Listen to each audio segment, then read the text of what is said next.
Hello दोस्तों, स्वागत है आपका एक और दिन एक और वन शॉट के साथ में। कल सुबह से आपको ऑब्जेक्टिव सीरीज भी मिलनी शुरू हो जाएगी 9 बजे, शाम को डिस्क्रिप्टिव 9 बजे डेली वीडियो पड़ रही है। तो चैनल को कर लो सब्सक्राइब। 1 मिलियन का टारगेट है भैया। आज का वन शॉट है सेकंड सेमेस्टर जूलॉजी का पहला चैप्टर। और भैया चेहरे पे खुशी आ जाएगी, क्योंकि अगर आप बायोलॉजी वाले हो तो कल केमिस्ट्री में हमने आपको बताया था कि भैया कार्बोहाइड्रेट, प्रोटीन, ये केमिस्ट्री की पहली और दूसरी यूनिट है। जूलॉजी की पहली यूनिट क्या है मेरे भाई? पहली यूनिट है structure and function of biomolecules. Biomolecules का मतलब जैव अणु, और जैव अणु में कौन कौन आता है? तो भैया प्रोटीन भी आता, कार्बोहाइड्रेट भी आता, यानी जो चीजें आपको केमिस्ट्री में पढ़ाई हैं आधा चैप्टर यही वही वाला है। तो ये पूरा वन शॉट देखने के बाद केमिस्ट्री भी तैयार होगी और जूलॉजी का भी पहला चैप्टर तैयार हो जाएगा। तो सबसे पहले भैया बायोमॉलिक्यूल्स क्या होते हैं? नाम ही है उनका जैव अणु, जो जीवों की क्रियाओं को कराएंगे। तो वो केमिकल सब्सटेंस जो जीवों के शरीर में पाए जाते हैं, जीवन की क्रियाओं को चलाते हैं, जैव अणु कहलाते हैं। अबे जो जैव यानी जीवों में पाए जाएंगे, उनकी क्रियाओं को कराएंगे, जैव अणु कहलाएंगे। इनके मुख्य प्रकार होते हैं। जैसे सबसे पहला क्या है? कार्बोहाइड्रेट। पढ़ा चुके हैं, कार्बन के हाइड्रेट को कार्बोहाइड्रेट कहते हैं। CHO से मिलकर बना होता है। घबराना नहीं, यहां वीडियो में भी बताएंगे भैया, ठीक। हमारे शरीर को ऊर्जा प्रदान करते हैं कार्बोहाइड्रेट भाई, ठीक। फिर दूसरे क्या होते हैं? लिपिड होते हैं। तीसरे क्या होते हैं? प्रोटीन होते हैं। चौथे एमिनो एसिड होते हैं। और पांचवें होते हैं ग्लाइको कॉन्जुगेट्स। ये टोटल पांचों मिलके कहलाते हैं बायोमॉलिक्यूल्स के ये प्रकार हैं भैया, ठीक। तो सबसे पहले हम आपको बताएंगे ये तीन, ग्लाइको कॉन्जुगेट्स, लिपिड आपको बता देंगे, बाकी कार्बोहाइड्रेट, प्रोटीन्स, एमिनो एसिड बहुत डिटेल में पढ़ाया हुआ है, तो वो आगे इस वीडियो में लग जाएगा, आप दोबारा से रिवाइज कर लोगे। ग्लाइको कॉन्जुगेट्स क्या होते हैं? बहुत सरल है। जब तक CHO से अकेला बना हुआ कुछ है, जैसे हम कहते हैं 6 12 6, देखो इसमें C है, H है, O है, तो ये कार्बोहाइड्रेट कहलाता है। CHO से मिलकर बने यौगिक कार्बोहाइड्रेट कहलाते हैं। लेकिन जब कार्बोहाइड्रेट किसी अन्य बायोमॉलिक्यूल से, अभी बताया टोटल बायोमॉलिक्यूल हम लोग 5 पढ़ेंगे, तो जब कार्बोहाइड्रेट किसी अन्य बायोमॉलिक्यूल से कोवैलेंट द्वारा जुड़ जाएगा, जब तक कार्बोहाइड्रेट अकेला है ठीक, लेकिन जैसे ही वो किसी और बायोमॉलिक्यूल से जुड़ जाएगा तब उसे ग्लाइको कॉन्जुगेट हम लोग कहेंगे। इनके भी प्रकार हैं ग्लाइको कॉन्जुगेट के। पहला होता है ग्लाइको प्रोटीन। नाम से ही पता चल रहा है कि कार्बोहाइड्रेट तो होगा ही, संग में कौन जुड़ जाएगा? प्रोटीन जुड़ जाएगा। तो इनमें प्रोटीन प्लस कार्बोहाइड्रेट उपस्थित होते हैं। ये प्लाज्मा मेम्ब्रेन पर प्रेजेंट होते हैं। क्या करते हैं ये? तो ये हार्मोन को रिसीव करते हैं, कार्य करते हैं, और सेलों को जोड़ने का, कोशिकाओं को जोड़ने का, एडिशन का काम भी ये करते हैं भैया, जिन्हें हम लोग कहते हैं ग्लाइकोप्रोटीन। ऐसे ही दूसरे होते हैं ग्लाइकोलिपिड। ये भी आप समझ गए होंगे कि भैया कार्बोहाइड्रेट तो होगा ही, वो किसी और से जुड़ेगा तो किससे जुड़ेगा? लिपिड से जुड़ जाएगा। तो वो नर्वस टिश्यूज, मतलब ये नर्वस सिस्टम समझते हो भैया, जो हमारा पूरा तंत्रिका तंत्र है, उनमें जो ऊतक है, टिश्यू समझते हो क्या होता है? छोटी छोटी कोशिकाओं से शरीर बना है, और जब कोशिकाएं, सेल्स आपस में मिलती हैं तो उन्हें टिश्यू कहते हैं। उनमें ये सबसे ज्यादा पाए जाते हैं। इनमें कौन कौन होगा? कार्बोहाइड्रेट तो होगा ही, साथ में ग्लाइकोलिपिड है, तो इसमें साथ में कौन होगा? लिपिड भी उपस्थित होंगे। ये कोशिकाओं की पहचान करेंगे। पहले वाले जोड़ रहे थे, ये कोशिकाओं की पहचान का काम करेंगे भाई, ठीक। तीसरा कौन होता है? ग्लाइकेन्स होता है। प्रोटियोग्लाइकेन्स, नाम से ही पता चल रहा है, प्रोटियो का मतलब इसमें कौन होगा भैया? प्रोटीन होगा, और संग में कौन? कार्बोहाइड्रेट होगा। तो इसमें प्रोटीन होता है, साथ में पॉलीसैकेराइड का मतलब कार्बोहाइड्रेट ही होता है, क्योंकि आपको पता है कार्बोहाइड्रेट भैया 2 तरीके से डिवाइड करते हैं। एक होता है शुगर और एक होता है नॉन शुगर, ठीक। अभी आगे हम इसमें कार्बोहाइड्रेट भी पढ़ाएंगे इस वीडियो में, तो आपको समझ में आ जाएगा। तो जो शुगर होते हैं, इनमें मोनोसैकेराइड होते हैं, अलिगोसैकेराइड होते हैं, और जो नॉन शुगर होते हैं उन्हें पॉलीसैकेराइड भी कहते हैं। बहुत सारे अणु मिलते हैं इनमें। तो इनमें प्रोटीन होगा, आप ये ना लिखना चाहो तो आप लिख सकते हो कार्बोहाइड्रेट। तो इसमें प्रोटीन और कार्बोहाइड्रेट होगा, इसलिए हम लोग इसे कह रहे हैं प्रोटियोग्लाइकेन्स भाई, ठीक। ये क्या करते हैं? ये भी कनेक्ट होता है, जोड़ने वाला। तो ये कनेक्टिंग टिश्यू जो जोड़ने वाले ऊतक होते हैं उनमें ये पाया जाता है भैया, ठीक है। उसके बाद ये क्या हो गया भैया, ये सबसे पहले देखो 5 चीजें हैं, carbohydrates, lipids, protein, amino acid और ग्लाइको कॉन्जुगेट्स, ये आपने पढ़ लिया। दूसरा हम लोग पढ़ेंगे लिपिड। लिपिड क्या होते हैं, तो वो बायोमोलिक्यूल्स, वो जैव अणु जो वाटर में नहीं घुलते लेकिन जो ऑर्गेनिक सॉल्वेंट्स होते हैं। ऑर्गेनिक सॉल्वेंट समझते हो क्या है, जैसे बेंजीन है, ठीक है, एथिल अल्कोहल है, C2H5O है, जितने भी कार्बनिक वाले विलायक हैं उनमें सब में घुल जाते हैं, तो उन्हें हम लोग क्या कहते हैं, लिपिड कहते हैं। इनके भी कुछ प्रकार हैं, जैसा पहला फैटी एसिड है। फैटी एसिड भी भैया कौन से होते हैं, तो समझिए 2 तरीके के होते हैं, एक सैचुरेटेड, एक अनसैचुरेटेड। सैचुरेटेड का मतलब संतृप्त, जिसमें सारी संयोजकताएं पूरी होंगी, मतलब सारे बॉन्ड सिंगल होंगे, उसे सैचुरेटेड कहेंगे। जिसमें सारे बॉन्ड सिंगल नहीं होंगे, एक आध डबल होगा, उसे अनसैचुरेटेड कहेंगे। तो जो सैचुरेटेड फैटी एसिड्स होते हैं इनमें डबल बॉन्ड नहीं होता है, इनका जो मेल्टिंग पॉइंट यानी गलनांक है वो बहुत ज्यादा होता है, जैसे पामिटिक एसिड इसका एक उदाहरण है, ठीक। लेकिन जो अनसैचुरेटेड फैटी एसिड होते हैं उनमें डबल बॉन्ड पाया जाता है, इनका जो मेल्टिंग पॉइंट है वो भी कम होता है, जैसे ओलेइक एसिड हो जाएगा भाई, ठीक। तो ये फैटी एसिड इसका पहला प्रकार हो गया लिपिड का, ठीक। दूसरा क्या है, दूसरा है ट्राई एसिल ग्लिसरॉल। नाम से ही पता चल रहा है कि जब ग्लिसरॉल में 3 एसिल समूह जुड़ जाएंगे तो हम कह सकते हैं इसमें ग्लिसरॉल होता है और 3 फैटी एसिड्स इसमें पाए जाते हैं। इनमें क्या होती है, एनर्जी स्टोर रहती है, यानी ये ऊर्जा को स्टोर करके रखते हैं। तीसरा फॉस्फोलिपिड, ये बहुत अच्छा है भैया, फॉस्फोलिपिड बहुत इंपॉर्टेंट है, ये सेल मेम्ब्रेन का आधार होता है। सेल मेम्ब्रेन समझते हो, कोशिका झिल्ली जो कोशिका को कवर करे हुए है, तो कोशिका की जो झिल्ली है उसका आधार कौन है, फॉस्फोलिपिड ही है। इनका जो हेड होता है वो हाइड्रोफिलिक होता है, यानी पानी से जुड़ सकता है, फिलिक मतलब लविंग वाला, और जो टेल पूंछ होती है वो हाइड्रोफोबिक होती है, जो पानी से कनेक्ट नहीं होगी भैया, ठीक। जैसे लेसिथिन इसका एक उदाहरण हो जाएगा। फिर ग्लाइकोलिपिड्स होता है चौथा इसका प्रकार, ये नर्वस सिस्टम में पाए जाते हैं और सेल को पहचानने में मदद करते हैं। फिर एक इसका प्रकार स्टेरॉइड्स भी है। स्टेरॉइड्स में क्या होते हैं, 4 कार्बन की रिंग होती है, ये देखो इसमें 4 कार्बन रिंग्स आपस में फ्यूज होती हैं। ये हार्मोन बनाने में सहायता करता है, चाहे वो महिलाओं वाले हार्मोन हो चाहे वो पुरुष वाले हार्मोन हो, सबको यही स्टेरॉइड्स बनाने का काम करता है। ये शरीर के नियंत्रण में इंपॉर्टेंट रोल प्ले करता है तथा सेल मेम्ब्रेन को मजबूती देता है। जैसे कॉर्टिसोल हो गया, एक स्टेरॉइड है, टेस्टोस्टेरोन एक स्टेरॉइड है, एस्ट्रोजन महिलाओं वाला जो हार्मोन है वो भी क्या है, स्टेरॉइड है। टेस्टोस्टेरोन किस में होता है, पुरुषों में होता है, तो ये भी एक स्टेरॉइड है। उसके अलावा कॉर्टिसोल ये भी एक स्टेरॉइड है। तो ओवरऑल विकल्प में अगर आपका पेपर है तो आपसे पूछ सकता है कौन स्टेरॉइड है निम्न में से, तो एस्ट्रोजन, कॉर्टिसोल, ठीक है, कोलेस्ट्रॉल, टेस्टोस्टेरोन, ये सारे के सारे क्या है, स्टेरॉइड है भैया, ठीक। तो कितनी चीजें हम लोगों ने पढ़ ली, देखो 2, कौन कौन सी हो गई। सबसे पहले हमने पढ़ा ग्लाइको कॉन्जुगेट्स, यानी जिसमें कार्बोहाइड्रेट तो होगा ही, बाकी इनमें से कोई और जुड़ जाएगा, इनमें से एमिनो एसिड जुड़ सकता है, लिपिड जुड़ सकता है, प्रोटीन जुड़ सकता है, तब हम लोग उसे कहेंगे ग्लाइको कॉन्जुगेट्स, पहली बात। फिर हम लोगों ने पढ़ा लिपिड। लिपिड भी हमने आपको बता दिया पानी वानी में नहीं घुलते हैं, जो ऑर्गेनिक सॉल्वेंट्स होते हैं उनमें घुल जाते हैं, और कई तरीके के हैं भैया, ठीक। उसके बाद देखो एमिनो एसिड को पहले समझो। जो एमिनो एसिड है, एमिनो एसिड क्या होता है, जिसमें NH2 माने एमीन और COOH माने एसिड। तो जो एमिनो एसिड है जब यही आपस में जुड़ते हैं तो प्रोटीन बनाते हैं। तो ये दोनों ही हमने केमिस्ट्री में डिटेल में पढ़ाए हुए हैं, तो जितना पार्ट आपके लिए काम का है उतना हम यहाँ पर आगे एडिट करके लगा देंगे, ये पूरा वन शॉट कंप्लीट हो जाएगा। तो प्रोटीन को समझने से पहले आप एमिनो अम्ल समझो क्या होते हैं। देखो भैया, जहां कहीं भी NH2 होता है उसे हम लोग एमीन कहते हैं। क्या कहते हैं, एमीन।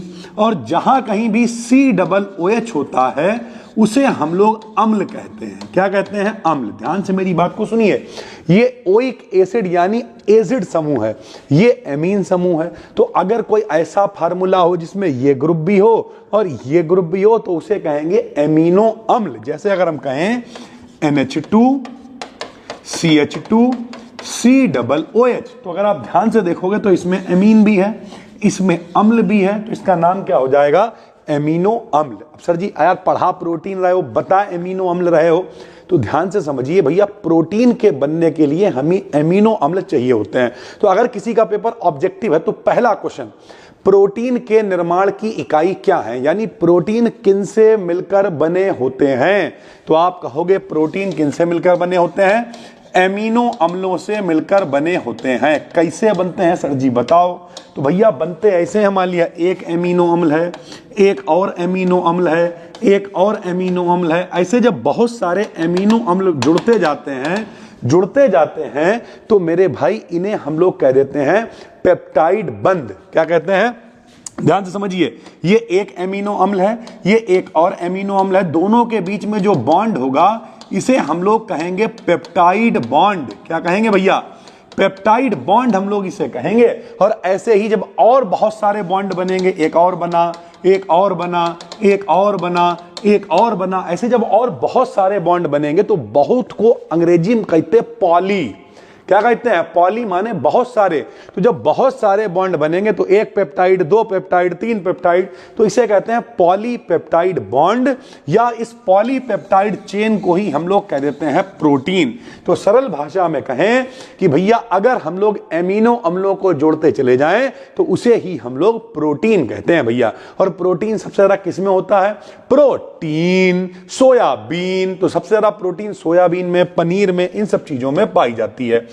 तो अगर हम कहें ये किससे, हमने आपको बताया था कार्बोहाइड्रेट किससे बने होते हैं, CHO, यानी कार्बन हाइड्रोजन ऑक्सीजन से मिलकर बने होते हैं कार्बोहाइड्रेट। लेकिन भैया प्रोटीन में एमिनो अम्ल है, NH2 भी है, तो यानी इसमें नाइट्रोजन भी पाया जाता है। तो हमने बिल्कुल सरल लैंग्वेज में लिख दिया C,H,O,N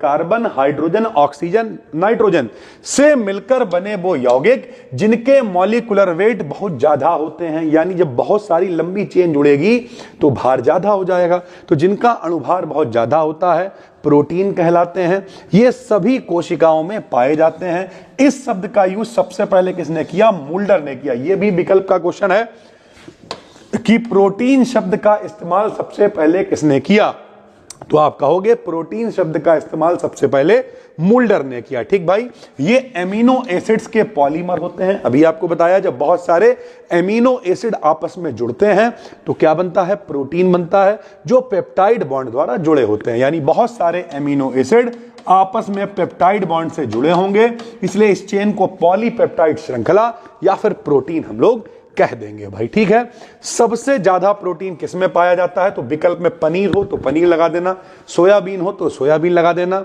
में पाई जाती सबसे कम प्रोटीन पाई जाती है केले में। केले में प्रोटीन नहीं होती है, ये हमारे शरीर में हार्मोन्स और एंजाइम्स का रेगुलेशन करती हैं। सरल भाषा में कहें तो एंजाइम क्या है, हमारे शरीर में जितनी भी क्रियाएं हो रही हैं, जैसे खाने का पाचन हो रहा है एंजाइम की वजह से हो रहा है, तो एंजाइम भी एक तरीके से क्या होते हैं, प्रोटीन ही होते हैं। तो एंजाइम जो हैं, जो शरीर में क्रियाएं हो रही हैं, जो हार्मोन्स का रेगुलेशन हो रहा है, वो भी सब क्या है, प्रोटीन ही करवा रही है भाई। ठीक, तो इस तरीके से प्रोटीन काम करता है। ये उसके कार्य भी हमने बता दिए।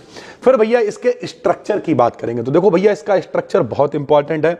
अगर आपका पेपर डिस्क्रिप्टिव है तो भैया मेरे मोस्ट वांटेड है, ये लॉन्ग में आएगा स्ट्रक्चर ऑफ प्रोटीन। अगर आपका पेपर डिस्क्रिप्टिव है तो, ऑब्जेक्टिव है तो चांदी है, कोई दिक्कत नहीं है। चार तरीके, इसके निम्न चार स्ट्रक्चर हम लोग देखेंगे। कौन कौन से, सबसे पहला देखेंगे प्राइमरी स्ट्रक्चर। प्राइमरी को हम लोग 1 डिग्री भी कहते हैं। और कैसे पहचानेंगे, तो भैया एमिनो अम्ल जोड़ते जाओ, एमिनो अम्ल जोड़ते जाओ, जो बनेगा वही प्राइमरी स्ट्रक्चर है।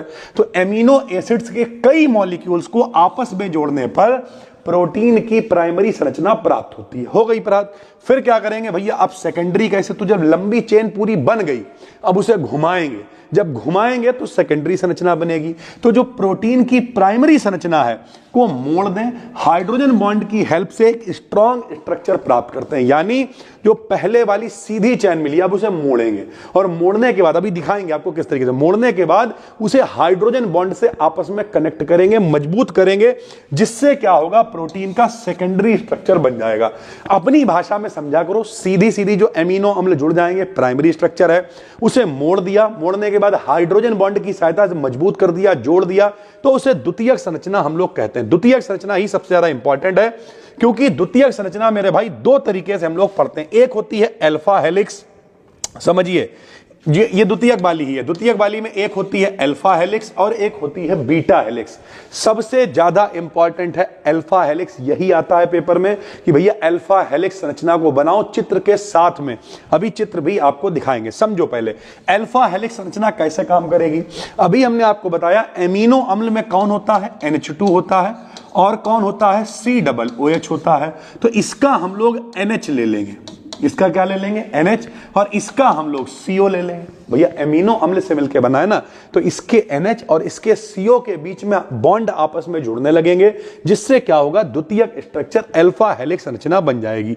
यही हमने लिखा हुआ है।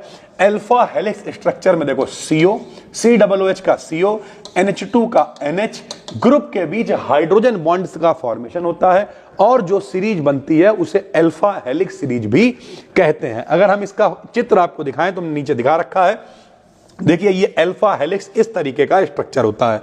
सर जी दिखाओ कैसे, समझाओ इस चित्र को। लो समझाए दे रहे भैया। ये देखो घूमी हुई संरचना है, ये देखो ऐसे करके घूमी हुई संरचना है, इसमें CO और NH के बीच बॉन्ड है। ये देखो पहली वाली जो लाइन है, इसमें देखो CO दिख रहा है आपको, ठीक। फिर एक लाइन छोड़ दो, उसके नीचे वाली लाइन में आपको NH दिख रहा होगा, ठीक। O कैसा होता है, माइनस होता है। H कैसा होता है, प्लस होता है। और फर्स्ट सेमेस्टर में आपको पढ़ाया था, जब प्लस वाला माइनस वाले को आकर्षित करता है, मांगने की, भीख मांगने की क्षमता, जो इलेक्ट्रोनेगेटिविटी का जो खेल है, तो प्लस वाला माइनस वाले को जो आकर्षित करता, O वाला जो H को आकर्षित कर रहा है, यही हाइड्रोजन बॉन्ड है। इसी वजह से ये स्ट्रक्चर रुका हुआ है। ऐसे इसमें देखो यहां CO दिख रहा है, जरूरी नहीं जितने हमने बनाए आप उतने ही बनाओ। एक लाइन में CO दिखाया, इस लाइन को छोड़ दो, अगली लाइन में देखो NH दिख रहा है, इसका O, इसका H, इसके बीच में हाइड्रोजन बॉन्ड है। तो इस तरीके से अल्फा हेलिक्स संरचना बनती है। तो जब कभी प्रोटीन का स्ट्रक्चर आएगा तो ये डायग्राम आपको जरूर बनाना पड़ेगा। दूसरा जो 2 डिग्री का होता है वो बीटा हेलिक्स होता है।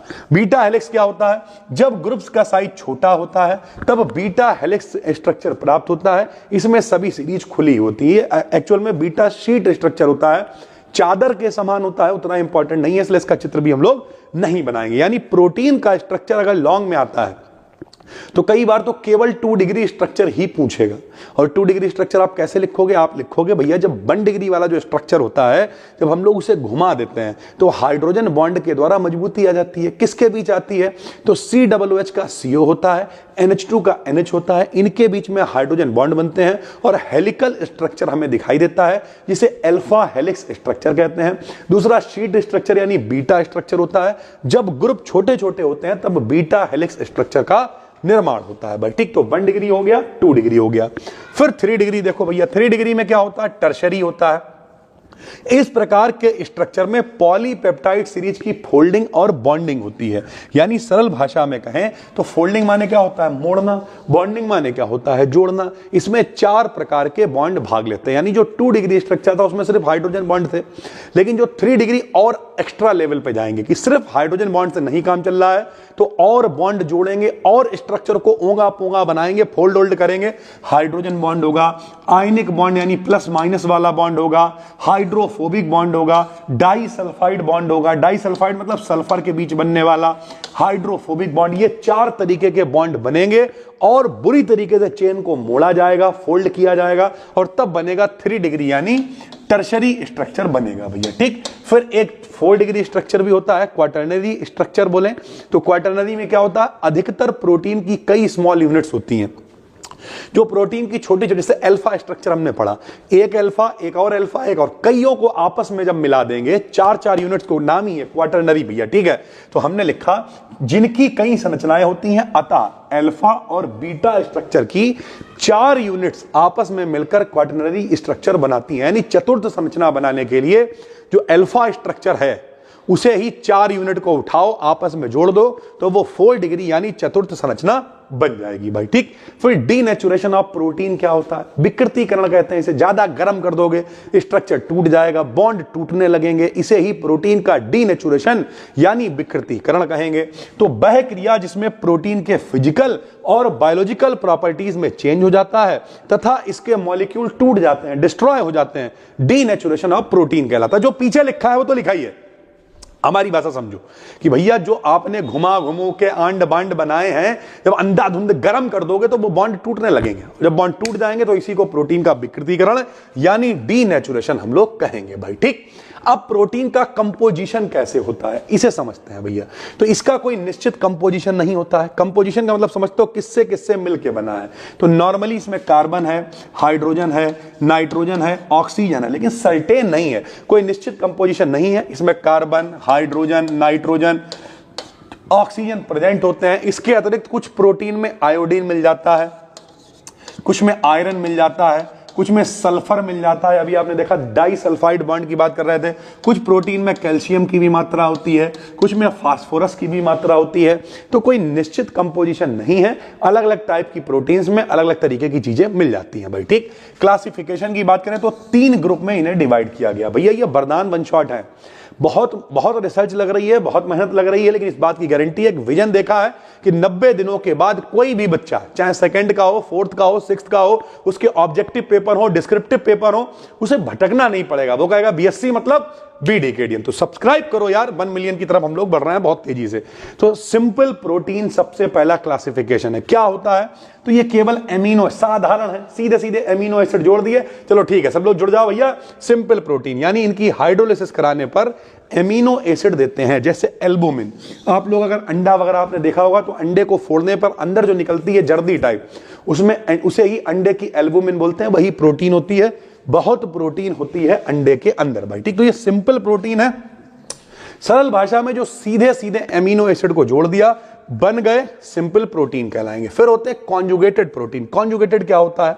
देखो भैया, हमेशा कॉन्जुगेटेड का मतलब होता है व्युत्पन्न, कि अगर सीधे सीधे एमिनो अम्ल जुड़े हैं तो इसका मतलब वो सिंपल प्रोटीन है। अब उसमें छेड़खानी करो, कुछ हटाया उसकी जगह कुछ लगा दिया, फिर कुछ हटाया उसकी जगह कुछ और लगा दिया। जैसे अगर हम आपसे कहें ये मेथेन है, इसमें से हम एक H हटाएं और उसकी जगह Cl लगा दें तो ये मेथेन का डेरिवेटिव हो गया, व्युत्पन्न हो गया, कॉन्जुगेटेड हो गया मेरे भाई। ठीक है, तो इनकी हाइड्रोलिसिस कराने पर एमिनो एसिड के साथ कार्बोहाइड्रेट भी मिलेगा, न्यूक्लिक एसिड भी मिलेगा। यानी केवल एमिनो एसिड मिले साधारण तो वो सिंपल वाले प्रोटीन है, लेकिन अगर उसमें और मिले, कार्बोहाइड्रेट भी मिल जाए, मतलब खिच्चू मचा हुआ, कॉन्जुगेटेड है ये, तो इस तरीके के प्रोटीन कॉन्जुगेटेड होते हैं। जैसे ग्लाइकोप्रोटीन है, फॉस्फोप्रोटीन है, क्रोमोप्रोटीन है, न्यूक्लियोप्रोटीन है, ये सब इसके क्लासिफिकेशन होते हैं भैया। ठीक, उसके बाद अगर हम बात करें नंबर 3 में, तो डेरिवेटेड प्रोटीन होते हैं। डेरिवेटिव अभी हमने आपको बताया, जब सिंपल और कॉन्जुगेटेड प्रोटीन की एमिनो एसिड के द्वारा हाइड्रोलिसिस होती है तब डेरिवेटिव प्रोटीन बनते हैं।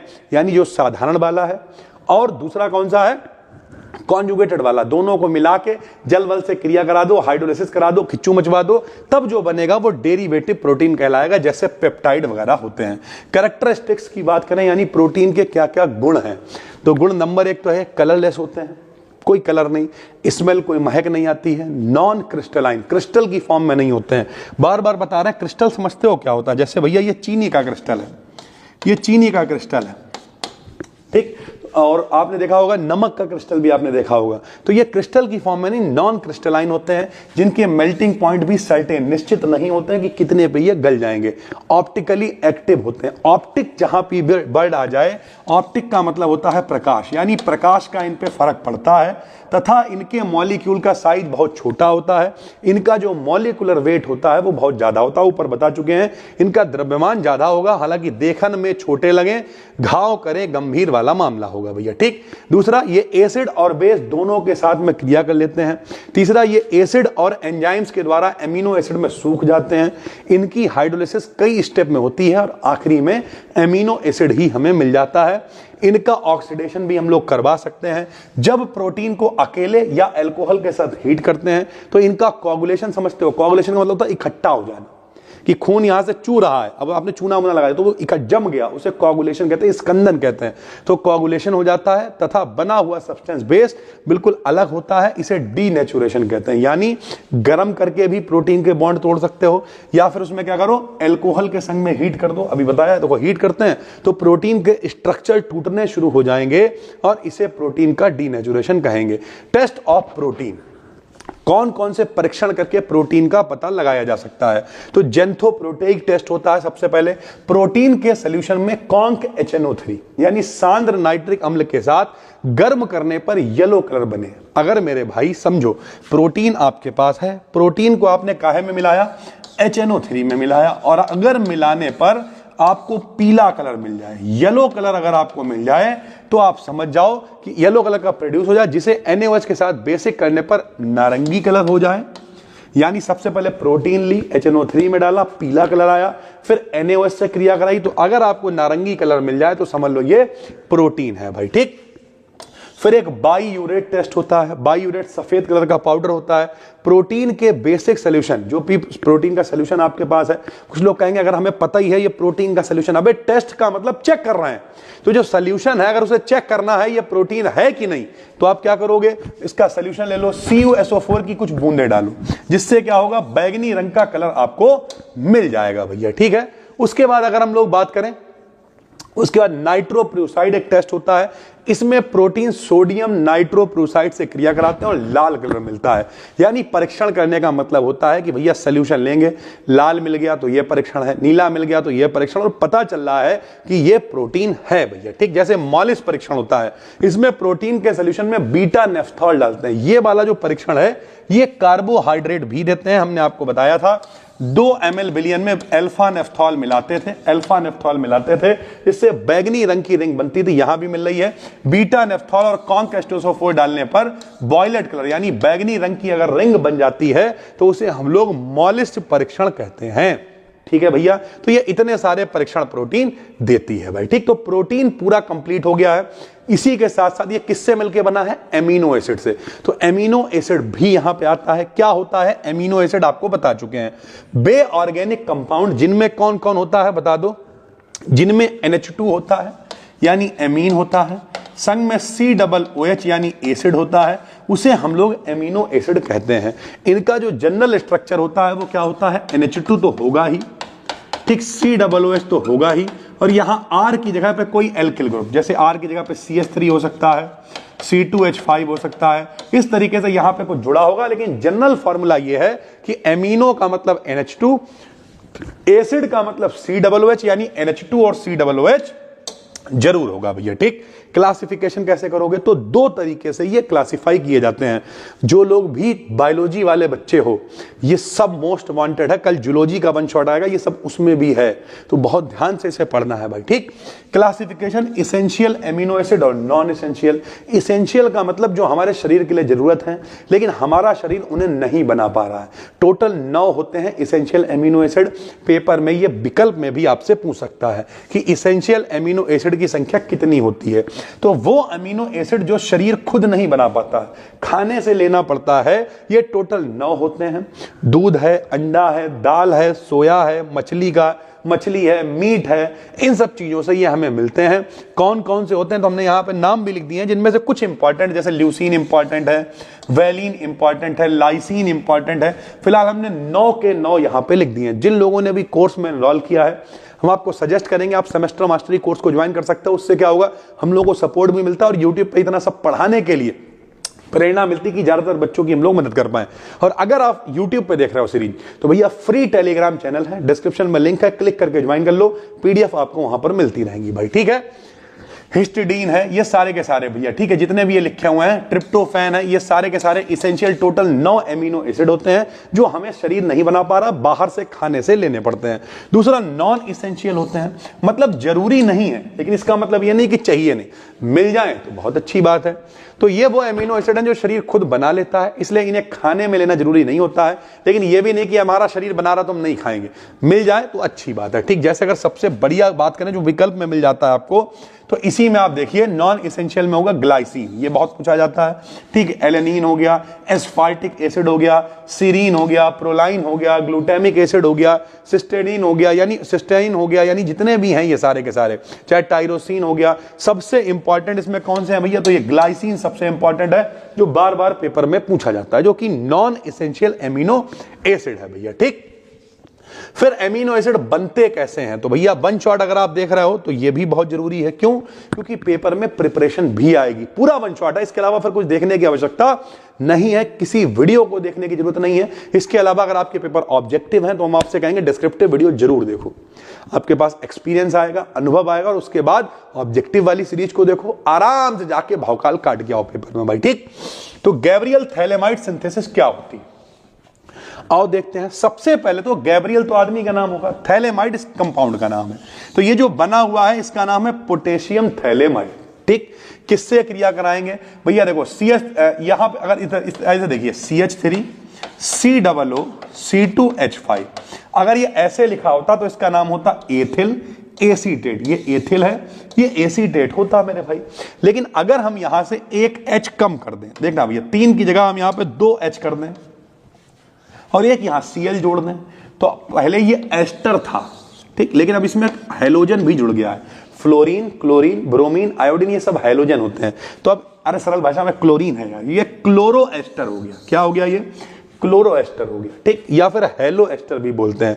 तो हमने क्या करा, इससे रिएक्शन कराई। जब हम इसकी रिएक्शन, बहुत सरल रिएक्शन है, तो देखो इसका K और इसका Cl, KCl अलग हो जाएगा और ये पूरा इंतजाम यहां पे आके जुड़ जाएगा। देखो जुड़ गया, ये देखो ऐसे ही जुड़ गया, ठीक। फिर हमने क्या करी, इसकी हाइड्रोलिसिस कराई। जब हम इसकी हाइड्रोलिसिस कराएंगे तो ये जितना राग है सब अलग हो जाएगा। क्या बचेगा? यहाँ CO था, OH इन्हें मिलेगा, ठीक, तो ये COOH बन जाएंगे, ये भी COOH हो जाएंगे। ध्यान से समझिए। अब साथ में क्या बच जाएगा? तो देखो जितना झाड़ फन्नूस था CH2CO, ये भी इंतजाम था, तो यहाँ पे देखो CH2 COOH NH2 बनेगा, जिसका नाम क्या है? एमिनो एसिटिक एसिड, और संग में बनेगा एथिल अल्कोहल। मेरी बात को ध्यान से समझो, पहले हम कर क्या रहे हैं। ये देखो क्या है, ये थैलेमाइड है, ये क्या है? हेलो एस्टर है। इनसे क्या हुई? रिएक्शन हुई, KCl अलग हुए, ये यहाँ पे आके जुड़ गए, हाइड्रोलिसिस कराई। हाइड्रोलिसिस जब कराई तो ये COOH जो बना बनने दो, उसका कोई मतलब नहीं है, हमें बनाना है ये एमिनो अम्ल बनाना। देखो इसमें NH2 भी है, COOH भी है, ठीक। तो ये बन गया क्या? NH2 CH2 COOH, संग में बन गया एथिल अल्कोहल, और यही एमिनो एसिड है क्योंकि इसमें NH2 भी है और COOH भी है। यह है गैब्रियल थैलेमाइड सिंथेसिस। बहुत ही इंपॉर्टेंट ये रिएक्शन है, 12th में भी आपने पढ़ी होगी। फिर दूसरी होती है स्ट्रेकस सिंथेसिस। इससे भी बना सकते हो। कैसे बनाओगे मेरे भाई? आओ दिखाते हैं, बहुत सरल है। CH3CHO कौन है? एसिटल्डिहाइड है। हाइड्रोजन साइनाइड से क्रिया कराएंगे, इन्हें H मिलेगा तो जो OH और CN दोनों आके जोड़ेंगे, तो इसका नाम होगा एसिटल्डिहाइड साइनोहाइड्रेन, क्योंकि CN माने साइनो, OH माने हाइड्रेन, तो साइनोहाइड्रेन बना।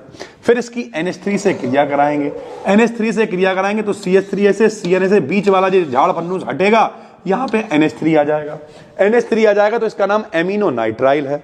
फिर इसकी जल अपघटन कराएंगे, और जब जल अपघटन कराएंगे तो बनेगा CH3CH NH2COOH, इसका नाम है एमिनो प्रोपियोनिक एसिड। इसमें देखो NH2 भी दिख रहा है, यानी एमीन भी दिखाई दे रहा है, COOH भी दिखाई दे रहा है, इसका मतलब ये एमिनो एसिड है भैया, ठीक। तो इस तरीके से दूसरे मेथड से भी आप एमिनो एसिड बना सकते हो।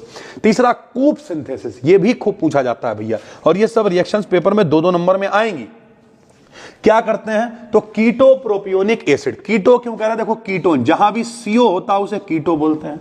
और 1 2 3 मेथ एथ प्रोप, 3 कार्बन का मतलब प्रोपेन होता है। तो कीटो प्रोपियोनिक एसिड की अमोनिया से क्रिया कराते हैं।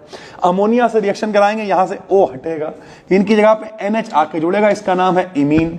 जब इसकी हाइड्रोजन से पैलेडियम की उपस्थिति में रिएक्शन कराएंगे तो इन्हें एक H और मिल जाएगा, और क्या बन जाएगा मेरे भाई? देखो NH2 माने क्या है? एमीन। COOH माने क्या है? अम्ल। तो नाम क्या हो जाएगा? एमिनो अम्ल, ठीक है भैया। उसके बाद अल्फा हेलो एसिड से भी बन जाएगा। ये देखो भैया कौन है? NH3 यानी अमोनिया है। ये कौन है? देखो CH3COOH। इसमें से अगर एक H को हम लोग हटा दें तो ये कौन बन जाएगा भैया?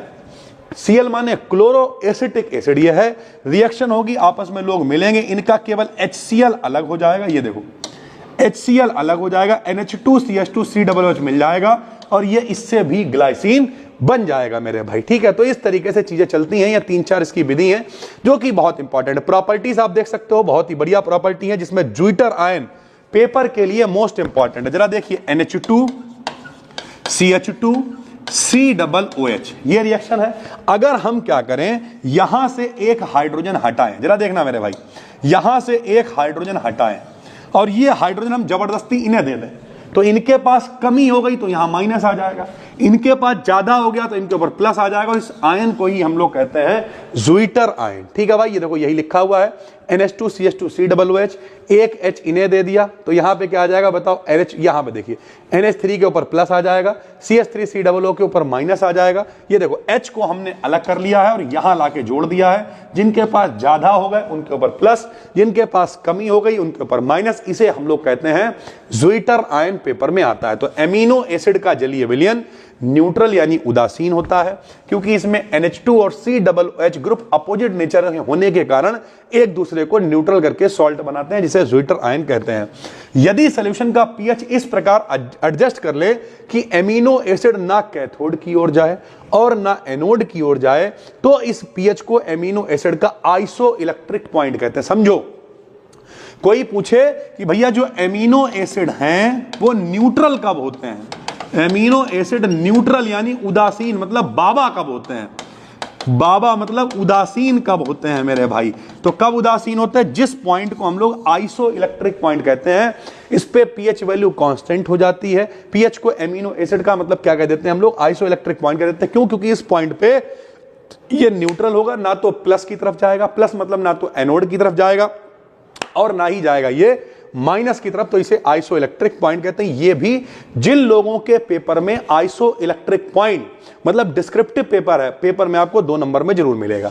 फिर कुछ रिएक्शंस हैं इसकी। COOH ग्रुप के कारण रिएक्शन हाँ करता है, बिल्कुल करता है। आओ दिखाते हैं भैया। एमिनो अम्ल ले लो, NH2CH2COOH ले लो, BaOH का होल ट्वाइस से क्रिया कराएंगे, क्या बनेगा मेरे भाई। तो देखो भैया NH2, ये देखो CH, यहां पर एक H यहां जोड़ देंगे ऐसे करके, ठीक। तो CH3NH2 यानी एमीन बन जाएगा, BaCO3 बन जाएगा और संग में पानी बच जाएगा, यानी COOH डिस्टर्ब हो गया। NH2 जैसा था वैसा ही रहा। इसका मतलब जो रिएक्शन है वो किसके कारण है, COOH ग्रुप के कारण है भैया, ठीक। फिर इसका रिडक्शन अगर कराए तो लिथियम एल्यूमिनियम हाइड्राइड की उपस्थिति में कराओगे तो भैया ये जो एसिड है ये काहे में कन्वर्ट हो जाएगा, एमिनो अल्कोहल में कन्वर्ट हो जाएगा। NH2 ग्रुप के कारण रिएक्शन बताओ, तो भैया ऐसी रिएक्शन करा दो जिसमें COOH तो ऐसे ही बना रहे, NH2 अब की डिस्टर्ब हो जाए। फिर वही लिया HNO2 से क्रिया कराई, देखो COOH वैसे ही बना रहा, ठीक। और क्या हो गया मेरे भाई, N2 और H2 अलग हो गए यानी NH2 डिस्टर्ब हो गया। ये रिएक्शन हो गई NH2 ग्रुप के कारण भाई, ठीक। फिर आइसोसाइनाइड रिएक्शन, ये देखो फिर भाई NH2CH2COOH है, क्लोरोफॉर्म से क्रिया कराएंगे। इसे हम लोग कार्बिल एमीन अभिक्रिया भी पढ़ा करते थे। क्लोरोफॉर्म से क्रिया कराएंगे, KCl अलग हो जाएगा, H2O अलग हो जाएगा और यहाँ पे NC आके जुड़ेगा। NC वाले ग्रुप को कहते हैं आइसोसाइनाइड। जहां कहीं भी NC होता है उसे कहते हैं आइसोसाइनाइड। इस वजह से ये जो रिएक्शन है ये कहलाएगी आइसोसाइनाइड रिएक्शन भैया, ठीक है। एमिनो एसिड का भैया क्या क्या हमारी जिंदगी में जो है इंपॉर्टेंस है, तो भैया बॉडी की ग्रोथ के लिए एमिनो एसिड बहुत जरूरी होते हैं। हमारा शरीर इन एमिनो एसिड की सिंथेसिस नहीं कर पाता है, सारे नहीं कर पाता है जो इसेंशियल वाले हैं, इसलिए हम भोजन से प्राप्त करते हैं, प्रोटीन के रूप में बाहर से प्राप्त कर लेते हैं। जब प्रोटीन बॉडी में पहुंचती है तो ये हाइड्रोलाइसिस यानी टूटकर एमिनो एसिड में बदल जाती है, जिसे हमारा ब्लड एब्जॉर्ब कर लेता है और ब्लड के साथ बॉडी पार्ट्स में पहुंचकर प्रोटीन को बना लेता है, ठीक। Effect of heat on alpha beta gamma amino acid, 3 जो एमिनो एसिड है अल्फा बीटा गामा, इन पे क्या क्या इफेक्ट आता है ये भी डिस्क्रिप्टिव वाले बच्चों से पूछ सकता है। तो जो अल्फा एमिनो एसिड होते हैं जब इन्हें गर्म करते हैं तो ये क्या करते हैं भैया, इसके 2 मॉलिक्यूल्स रिएक्ट करके 2 मॉलिक्यूल वाटर निकालकर एक साइक्लिक डाई एमाइड बनाते हैं। सबको पता होना चाहिए एमाइड क्या होता है, तो CONH2 को हम लोग एमाइड कहते हैं। तो जब भी गर्म करेंगे अगर पानी निकलेगा और संग में एमाइड निकलेंगे तब हम लोग समझ जाएंगे वो क्या है, अल्फा एमिनो एसिड है। विकल्प में भी पूछ सकता है कि भैया गर्म करने पर पानी और एमाइड बनाता है तो वो कौन सा एमिनो एसिड है, अल्फा बीटा गामा, कोई नहीं, तो आप कहोगे अल्फा एमिनो एसिड है। उसी तरीके से जो बीटा वाले होते हैं अगर किसी को गर्म करें अमोनिया निकले, अमोनिया निकलने का मतलब NH3 अगर निकले और फैटी एसिड बन जाए। सर जी फैटी एसिड क्या होते हैं, तो फैटी एसिड यानी बसीय अम्ल। कल जो जूलॉजी की वीडियो आ रही है, भले ही आपके पास मैथ हो फिजिक्स हो तब भी देखना बैठ के, ये सारा कॉन्सेप्ट उसमें है। प्रोटीन, कार्बोहाइड्रेट, लिपिड, ये सब कल उसमें हम लोग पढ़ेंगे भैया, ठीक। तो अगर फैटी एसिड दें, NH3 निकाल दें तो उसे हम लोग क्या कहेंगे, वो बीटा एमिनो एसिड। और गामा वाले क्या करेंगे, ये हीट करने पर साइक्लिक मोनो एमाइड बनाएंगे। वो डाई एमाइड बना रहे थे, ये मोनो यानी सिंगल वाला एमाइड बनाएंगे, संग में पानी निकलेगा तो उसे गामा एमिनो एसिड कहेंगे। मोटा मोटा याद रखिए, अगर पानी निकले, 2 एमाइड निकले डाई एमाइड तो अल्फा वाला है, अमोनिया निकले फैटी एसिड संग में निकले तो बीटा वाला है, और पानी निकले संग में सिंगल एमाइड निकले, मोनो माने एक एमाइड निकले, सिंगल एमाइड निकले तब हम लोग उसे कहेंगे गामा एमिनो एसिड। ज़्विटर आयन एक बार फिर से हमने अलग से भी लगा दिया है क्योंकि पेपर में ये आता रहता है। तो ये देखो, ये वही है NH2CH2COOH, एमिनो अम्ल है, एक H इन्हें दे दिया, यहां माइनस आ गया, यहां प्लस आ गया, तो ये जो आयन बना है इसे ही हम लोग कहते हैं ज़्विटर आयन मेरे भाई। ठीक, एक आखिरी क्वेश्चन अगर कोई पूछे, जो एमिनो अम्ल होते हैं उनकी प्रकृति कैसी होती है? तो प्रकृति होती है मेरे भाई उभयधर्मी। उभयधर्मी क्यों? क्योंकि मेरे भाई इसमें 2 ग्रुप हैं, एक NH2 है, एक COOH है, नाम ही है एसिड। इसकी प्रकृति एसिड होती है, यानी ये अम्लीय होती है, इसकी क्षारीय होती है, मतलब इसमें दोनों क्वालिटीज हैं, अम्ल भी है क्षार भी है, दोनों तरीके से बिहेव कर लेगा। उभयधर्मी होता क्या है? जो दोगला टाइप का आदमी हो, अम्लों के साथ क्षारों के समान बिहेव कर ले, क्षारों के साथ अम्लों के समान बिहेव कर ले, यानी जब अम्ल आएंगे तो क्षार निपटेंगे, लवण बना लेंगे। अभी ऊपर प्रॉपर्टी में लिखवाया अभी हमने, जब क्षार आएंगे तो अम्ल निपटेंगे और लवण बना लेंगे मेरे भाई। ठीक है, तो इस तरीके से इनकी प्रकृति कैसी होती है? उभयधर्मी होती है भाई। ठीक है, वो हाइड्रेट क्या होता है तो हमने कई बार बताया है, लेकिन बिल्कुल फ्रेश तरीके से पढ़ाएंगे। कार्बन के हाइड्रेट को कार्बोहाइड्रेट कहते हैं। क्या मतलब? कार्बन चाहिए सर जी, चाहिए, हाइड्रोजन चाहिए, हाँ चाहिए, ऑक्सीजन चाहिए, हाँ चाहिए, तो ऐसे जो भी यौगिक जो CHO से मिलकर बने होते हैं कार्बोहाइड्रेट कहलाते हैं। सर जी उदाहरण बताओ, जैसे आपने देखा होगा 6 12 6, क्या है ये भाई? ग्लूकोज है। ऐसे ही फार्मूला होता 12 22 11, क्या है ये मेरे भाई? ये चीनी है, स्वीक्रोज है, आपके घरों में पाई जाती है। तो देखो इसमें C है, H है, O है, इसका मतलब ये क्या है? कार्बोहाइड्रेट है। तो CHO से मिलकर बने यौगिक कार्बोहाइड्रेट कहलाते हैं।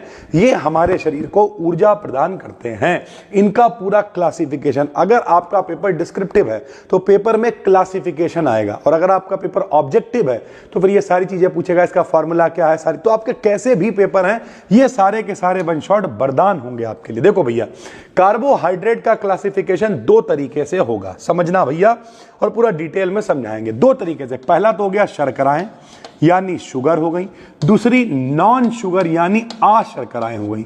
नॉन शुगर को ही हम लोग पॉलीसैकेराइड भी कहते हैं। पॉलीसैकेराइड क्या होता है वो भी पता चलेगा। फिर जो शुगर होती हैं, शुगर भी 2 तरीके की होती है, एक मोनोसैकेराइड और एक होती है अलीगोसैकेराइड। ठीक है भाई, फिर मोनोसैकेराइड भी 2 तरीके का होता है, एक होता है एल्डोज और एक होता है कीटोज। ये टेबल केवल इसलिए बना दी है ताकि आपको एक अंदाजा लग जाए, असली तो पढ़ने वाले हैं अब हम लोग। अब ठीक, सबसे पहले हम कार्बोहाइड्रेट के बारे में पढ़ेंगे। आइए देखते हैं। हमने कहा कार्बोहाइड्रेट क्या होते हैं? बेऑर्गेनिक कंपाउंड जो पॉलीहाइड्रोक्सी एल्डिहाइड या कीटोन होते हैं। अब ध्यान से बात को समझना, पॉलीहाइड्रोक्सी का क्या मतलब है? पॉली माने बहुत सारे, हाइड्रोक्सी का मतलब होता है OH, हाइड्रोक्सी का मतलब OH, एल्डिहाइड का मतलब CHO और कीटोन का मतलब CO। यानी जितने भी कार्बोहाइड्रेट होंगे उनमें बहुत सारे, पॉली का मतलब बहुत सारे OH पाए जाएंगे, CHO पाया जाएगा और CO यानी कीटोन पाया जाएगा। कैसे होगा ये भी अभी वीडियो में आपको देखने को मिलेगा। तो वे ऑर्गेनिक कंपाउंड जो पॉलीहाइड्रोक्सी एल्डिहाइड, पॉलीहाइड्रोक्सी मतलब जिनमें बहुत सारे OH होते हैं, एल्डिहाइड मतलब CHO होता है, या फिर कीटोन मतलब CO पाया जाता है, या फिर इनकी हाइड्रोलिसिस कराने पर ऐसे कंपाउंड देते हैं, या हाइड्रोलिसिस कराने पर ऐसे कंपाउंड देते हैं, कार्बोहाइड्रेट कहलाते हैं। सर जी ऐसे कैसे कंपाउंड? तो यानी या तो उनमें OH हो पहले से, उनमें CHO हो, उनमें CO हो, तो ऐसे कंपाउंड क्या कहलाएंगे? कार्बोहाइड्रेट कहलाएंगे। और अगर नहीं भी है ये पहले से, तो जब इनकी जल से क्रिया कराओ H2O से, तब आपको मिले OH, CHO या फिर CO मिल जाए, तब हम लोग उन्हें कार्बोहाइड्रेट कहते हैं। मान लिया आप ये नहीं लिखना चाहते हो तो आप सीधे सीधे लिख दोगे C, H, O से मिलकर बने यौगिक कार्बोहाइड्रेट कहलाते हैं।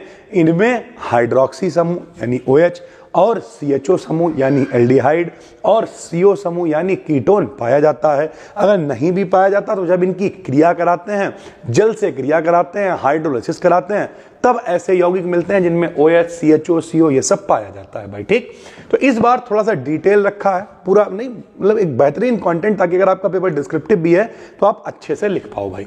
फिर इनका जनरल फार्मूला क्या होता है?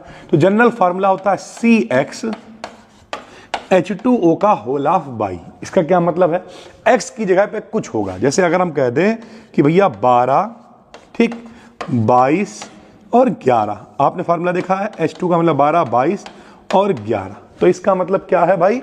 इसका मतलब यह है कि देखो X की जगह पे क्या है? 12 है, और H2O बाई की जगह पे क्या होगा? मतलब 11 होगा। जरा समझिएगा भाई, अगर बाई 11 होगा तभी तो गुणा होगी, 11 दूनी 22, तो यहाँ 22 हो गया, 11 एकम 11 तो यहाँ पे 11 हो गया।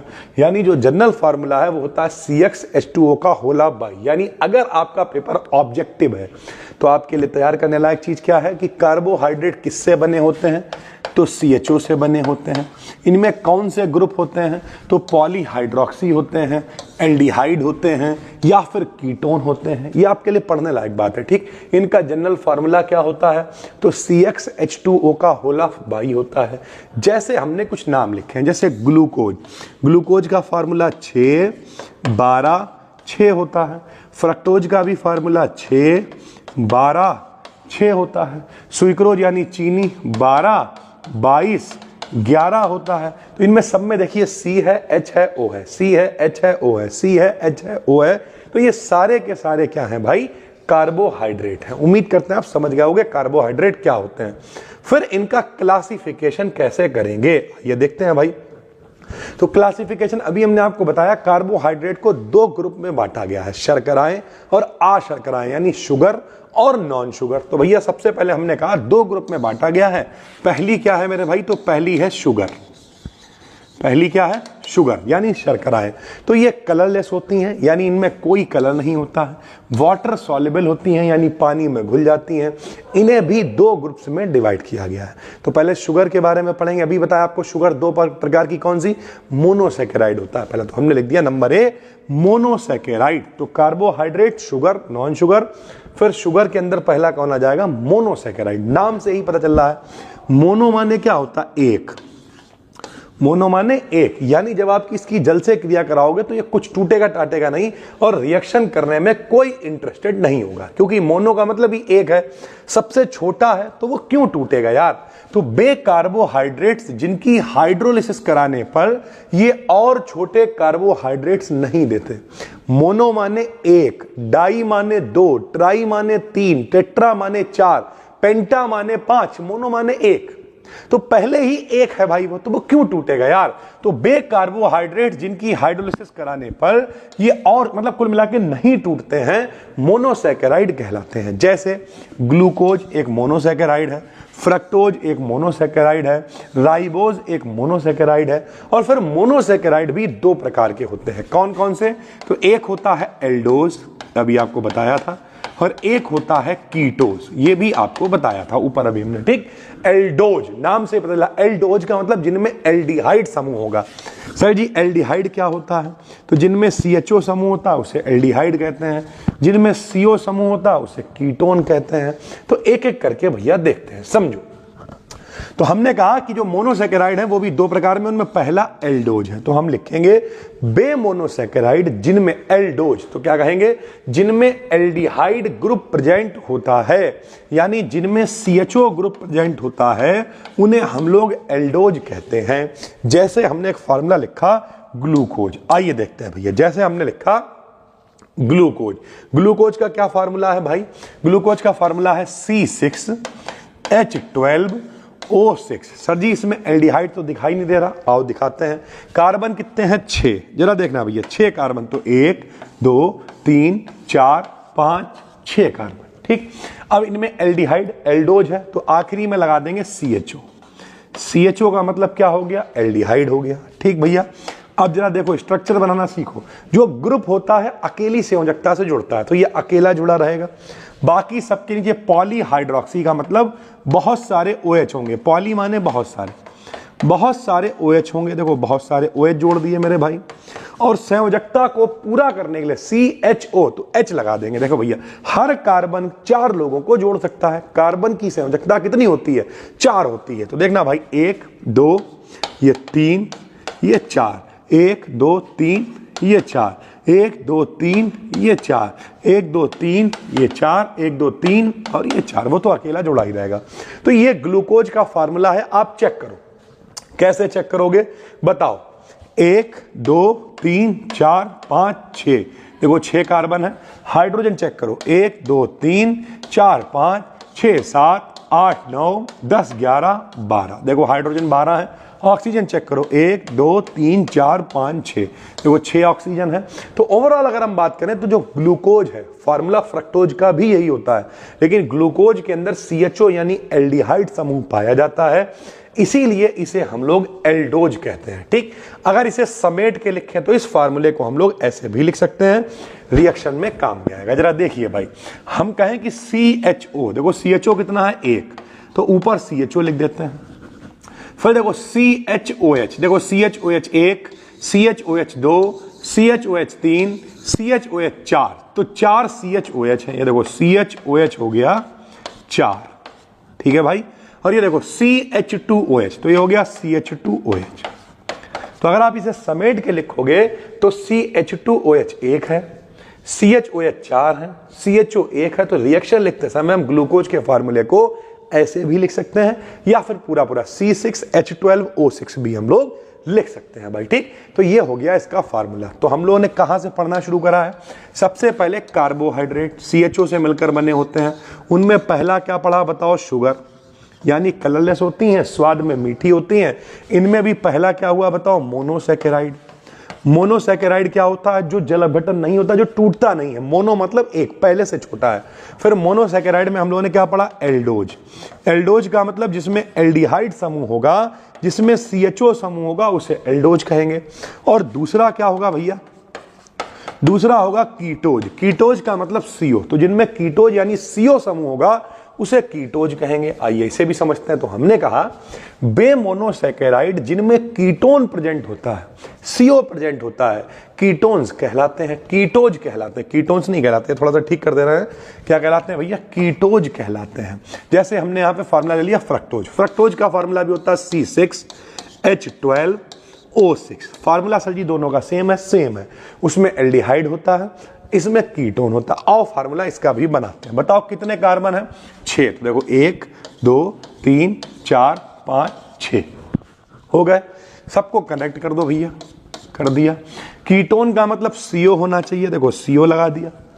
अब चेक कर लो, 1 2 3 4 इसकी संयोजकता पूरी हो गई, बाकी की भी पूरी करेंगे। जरा देखना भैया, OH लगा देंगे सबके नीचे 1, यहाँ लगा देंगे OH 2, यहाँ लगा देंगे 3, यहाँ लगा देंगे 4 और यहाँ लगा देंगे 5। 5 OH लग गए। हर कार्बन 4 लोगों को जोड़ सकता है। 1 2 ये 3 4, 1 2 3 4 पहले जुड़े, 1 2 3 ये 4, 1 2 3 ये 4, 1 2 3 ये 4, 1 2 3 और ये 4। ठीक है भाई। तो इस तरीके से अगर आप चेक करोगे, इसे इकट्ठा करके लिखना चाहें तो देखो CO कितना है? 1, तो सबसे ऊपर क्या लिख देंगे? CO। फिर CHOH 1, CHOH 2, CHOH 3, तो हम लिख देंगे CHOH 3। फिर CH2OH 1, CH2, देखो ना CH2OH 2 है, लिख देंगे CH2OH कितने हैं? 2 है। तो इस तरीके से भैया फ्रक्टोज का फार्मूला समेट के लिखा जाता है। ये लिखा हुआ है CO1, CHOH 3, CH2OH 2 होगा भाई। ठीक, इस तरीके से चलता है। तो सबसे पहले हम लोगों ने क्या समझ लिया? मोनोसैकेराइड, मोनो में एल्डोज हो गया और कीटोज हो गया। आप कॉपी बनाना, मेरे हिसाब से जो मेहनती बच्चे हैं वो साथ में लिखते चलेंगे।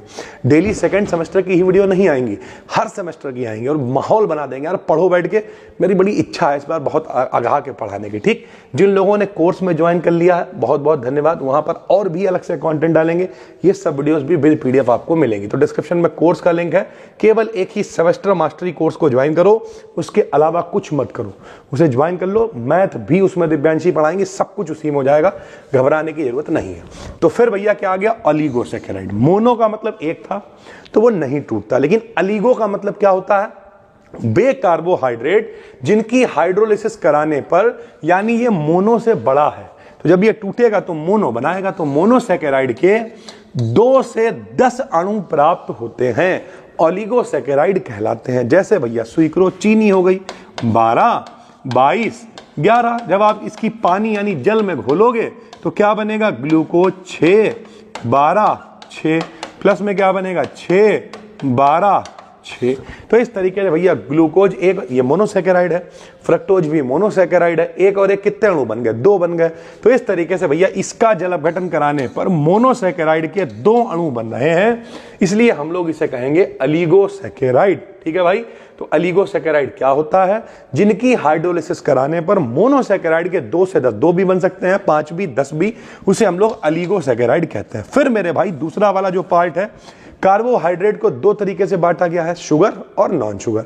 शुगर पढ़ लिया, अब नॉन शुगर पढ़ो। नॉन शुगर को ही पॉलीसैकेराइड, पॉली माने बहुत सारे, तो वे शुगर जिनकी हाइड्रोलिसिस कराने पर मोनोसैकेराइड के बहुत सारे अणु प्राप्त होते हैं, बहुत से मॉलिक्यूल प्राप्त होते हैं, नॉन शुगर कहलाते हैं या फिर पॉलीसैकेराइड कहलाते हैं। जरा देखिए भैया कैसे कहलाएंगे, तो हम कहेंगे भैया 6, 10, 5 का होल ऑफ n।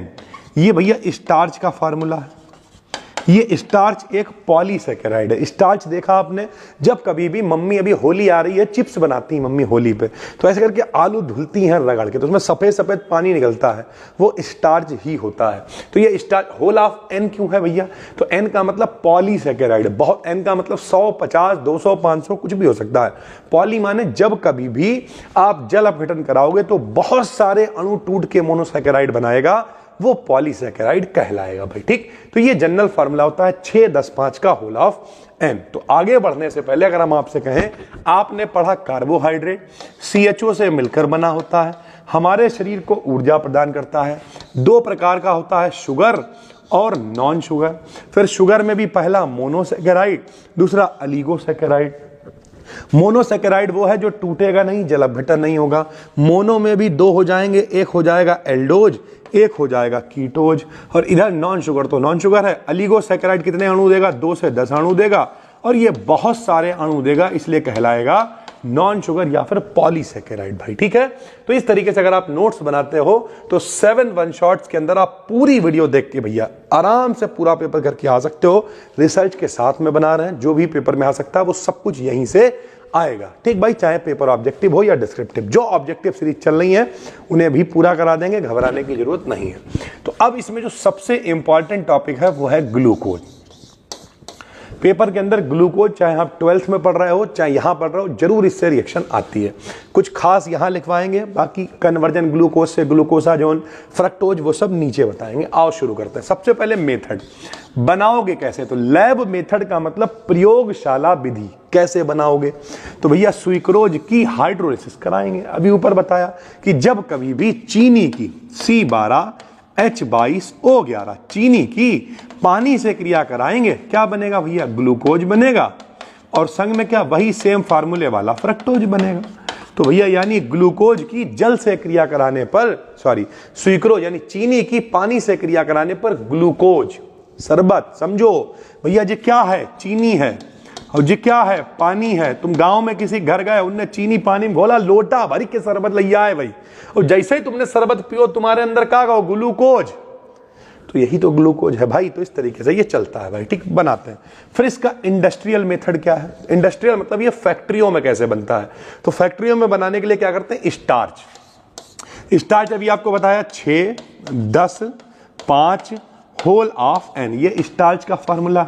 जब आप स्टार्च की हाइड्रोलिसिस कराओगे यानी जल अपघटन कराओगे, तो अगर हम इसकी जल से क्रिया कराएं H2O से, क्या बनेगा भैया, 6, 12, 6। क्या इसका मतलब है, इसका मतलब है ये क्या है, स्टार्च है, और स्टार्च से क्या बन गया, ग्लूकोज। n का मतलब क्या है, बहुत सारे अणु बनेंगे ग्लूकोज के। तो ये एक इंडस्ट्रियल मेथड है। फिर इसकी फिजिकल प्रॉपर्टीज, फिजिकल मतलब पहचानोगे कैसे कि ये ग्लूकोज है, तो भैया ये एक वाइट क्रिस्टलाइन सॉलिड होता है। क्रिस्टलाइन मतलब क्रिस्टल की फॉर्म में, जैसे मिश्री का क्रिस्टल, नमक का क्रिस्टल, तो क्रिस्टल की फॉर्म में ठोस अवस्था में पाया जाता है। पानी में घुल जाता है और अल्कोहल में नहीं घुलता है। इसका मेल्टिंग पॉइंट 146 डिग्री सेंटीग्रेड होता है। मेल्टिंग का मतलब गलनांक। जब आप इसे गर्म करना शुरू करोगे तो कितने पे गलेगा, तो उसे कहते हैं मेल्टिंग पॉइंट। 146 डिग्री सेंटीग्रेड पर यह गल जाता है भाई, ठीक। फिर कुछ केमिकल प्रॉपर्टीज की बात करें, क्या है केमिकल प्रॉपर्टी? सबसे पहली केमिकल प्रॉपर्टी है due to OH group. OH का मतलब क्या होता है? एल्कोहल ग्रुप या फिर हाइड्रोक्सी ग्रुप। अगर आपसे कहें सिद्ध करो ग्लूकोज में OH समूह होता है, जैसे हम कहें सिद्ध करो तुम्हारे घर के अंदर एक आदमी है, तो दरवाजा खोलना पड़ेगा। अगर वो आदमी निकला मतलब ठीक है, उसके लिए क्या करना पड़ेगा? कुछ दाना डालना पड़ेगा। तो भैया ये ग्लूकोज का फार्मूला है। हम इसकी PCl5 से रिएक्शन कराएंगे। ग्लूकोज का फार्मूला है, देखो CHO, CHOH का होला 4, अभी आपको ऊपर करके दिखाया, सिंगल बॉन्ड CH2OH। ये फार्मूला किसका है? ग्लूकोज का। साफ साफ हमें दिखाई दे रहा कि इसमें OH तो है, लेकिन हम सिद्ध कैसे करेंगे कि OH है? तो कुछ ऐसा करें कि इस OH को हटा दे और इसकी जगह पे आ जाए, पता चल जाएगा OH है। तो हमने PCl5 से क्रिया कराई। क्यों कराई? क्योंकि इसमें Cl है। Cl क्या करेगा? OH की जगह पे आके फिट हो जाएगा। तो देखो कैसे फिट होगा, ऊपर CHO वैसे ही रहा, नीचे CHOH है ना, तो CH ऐसे ही, OH की जगह पे क्या आ जाएगा? देखो OH की जगह पे Cl आ जाएगा, तो OH की जगह पे Cl आ गया। होला 4 है, होला 4 रहा, नीचे CH2 है, यहां फिर OH है, तो OH की जगह पे क्या आ जाएगा? Cl आ जाएगा। ठीक भाई, साथ में क्या बचेगा? तो साथ में जब भी PCl5 की रिएक्शन होती है, ज्यादातर POCl3 फास्फिल क्लोराइड बचता है, HCl यानी हाइड्रोक्लोरिक अम्ल बनता है। पहले ये ग्लूकोज था, अब 4 यहां Cl आ गए, देखो 4 Cl यहां आ गए, 1 Cl यहां आ गया, तो अब इसका नाम हो गया पेंटाक्लोरोग्लूकोज। क्या नाम हो गया? पेंटाक्लोरोग्लूकोज। ये देखो पेंटाक्लोरोग्लूकोज, पेंटा माने 5, 1 माने मोनो, 2 माने डाई, 3 माने ट्राई, 4 माने टेट्रा, 5 माने पेंटा, तो ये हो गया पेंटाक्लोरोग्लूकोज। ठीक है भाई। फिर अगला हमने जो इसकी केमिकल प्रॉपर्टी देखी वो है एसिटिलीकरण या एसिटिलाइजेशन या एसिटाइलेशन। पहले तो ये समझो एसिटिल क्लोराइड क्या होता है। CH3COCl को हम लोग कहते हैं एसिटिल क्लोराइड। क्या कहते हैं? Acetyl chloride. ये फार्मूला है। करा दो क्रिया, फिर देखो भाई CHO, CHOH का होला 4, CH2OH। क्या होगा? देखो H हटाएंगे, तो यहां से H हटाया, क्या लगा दिया? COCH3 यहां लिख दिया, देखो COCH3 रख दिया, यहां से भी H हटाया, COCH3 यहां भी रख दिया। पहले ये क्या था? ग्लूकोज था। अब एसिटिल, CH3CO का मतलब एसिटिल, तो एसिटिल यहां आ गया, 4 यहां, 1 यहां, तो 5 माने पेंटा, तो नाम हो जाएगा पेंटा एसिटिल ग्लूकोज। क्या नाम हो जाएगा? पेंटा एसिटिल ग्लूकोज। ठीक है भाई। तो इस तरीके से एसिटाइलेशन भी हो जाएगा। तो ये भैया कैसे पता चल रहा? ये जब हम लोग डिस्टर्ब कर रहे हैं OH वाले ग्रुप को, तो ये सब रिएक्शनें बता रही हैं कि ग्लूकोज के अंदर OH समूह पाया जाता है। फिर अगर हम लोग बात करें due to CHO group, CHO क्या होता है भाई? CHO का मतलब होता है एल्डिहाइड। सिद्ध करो कि इसमें एल्डिहाइड भी है, तो एल्डिहाइड का मतलब अब हम लोग इसे टच नहीं करेंगे, अब हम लोग इसे टच करेंगे CHO को, क्योंकि ये एल्डिहाइड है। तो अगर भैया इससे रिएक्शन हुई तो एल्डिहाइड पता चल जाएगा। तो पहला नंबर ए हमने क्या करा? इसकी टॉलन अभिकर्मक से क्रिया कराएंगे, सिल्वर मिरर यानी चांदी प्राप्त होगी। वैसे तो चांदी बहुत महंगी है, लेकिन प्राप्त होगी, समझो। Ag2O का नाम क्या है मेरे भाई? Ag2O का नाम है टॉलन अभिकर्मक। जब रिएक्शन कराएंगे तो एक O इन्हें मिल जाएगा। तो अभी ये CHO है, ये COOH हो गया, ये देखो COOH, एक O और मिल गया। नीचे का सब इंतजाम वैसे रहेगा। O मिल गया तो सिर्फ क्या बचेगा? 2Ag, और Ag माने चांदी। CHO डिस्टर्ब हुआ तो O आके जुड़ा, इसका मतलब CHO है तभी तो डिस्टर्ब हुआ ना। इसका नाम क्या है? COOH, तो इसका नाम है ग्लूकोनिक अम्ल। क्या नाम है? ग्लूकोनिक अम्ल। फिलहाल तुम्हें उससे मतलब भी नहीं है, आप बताओगे रजत दर्पण बनता है भाई। ठीक, बहुत अच्छी रिएक्शन है।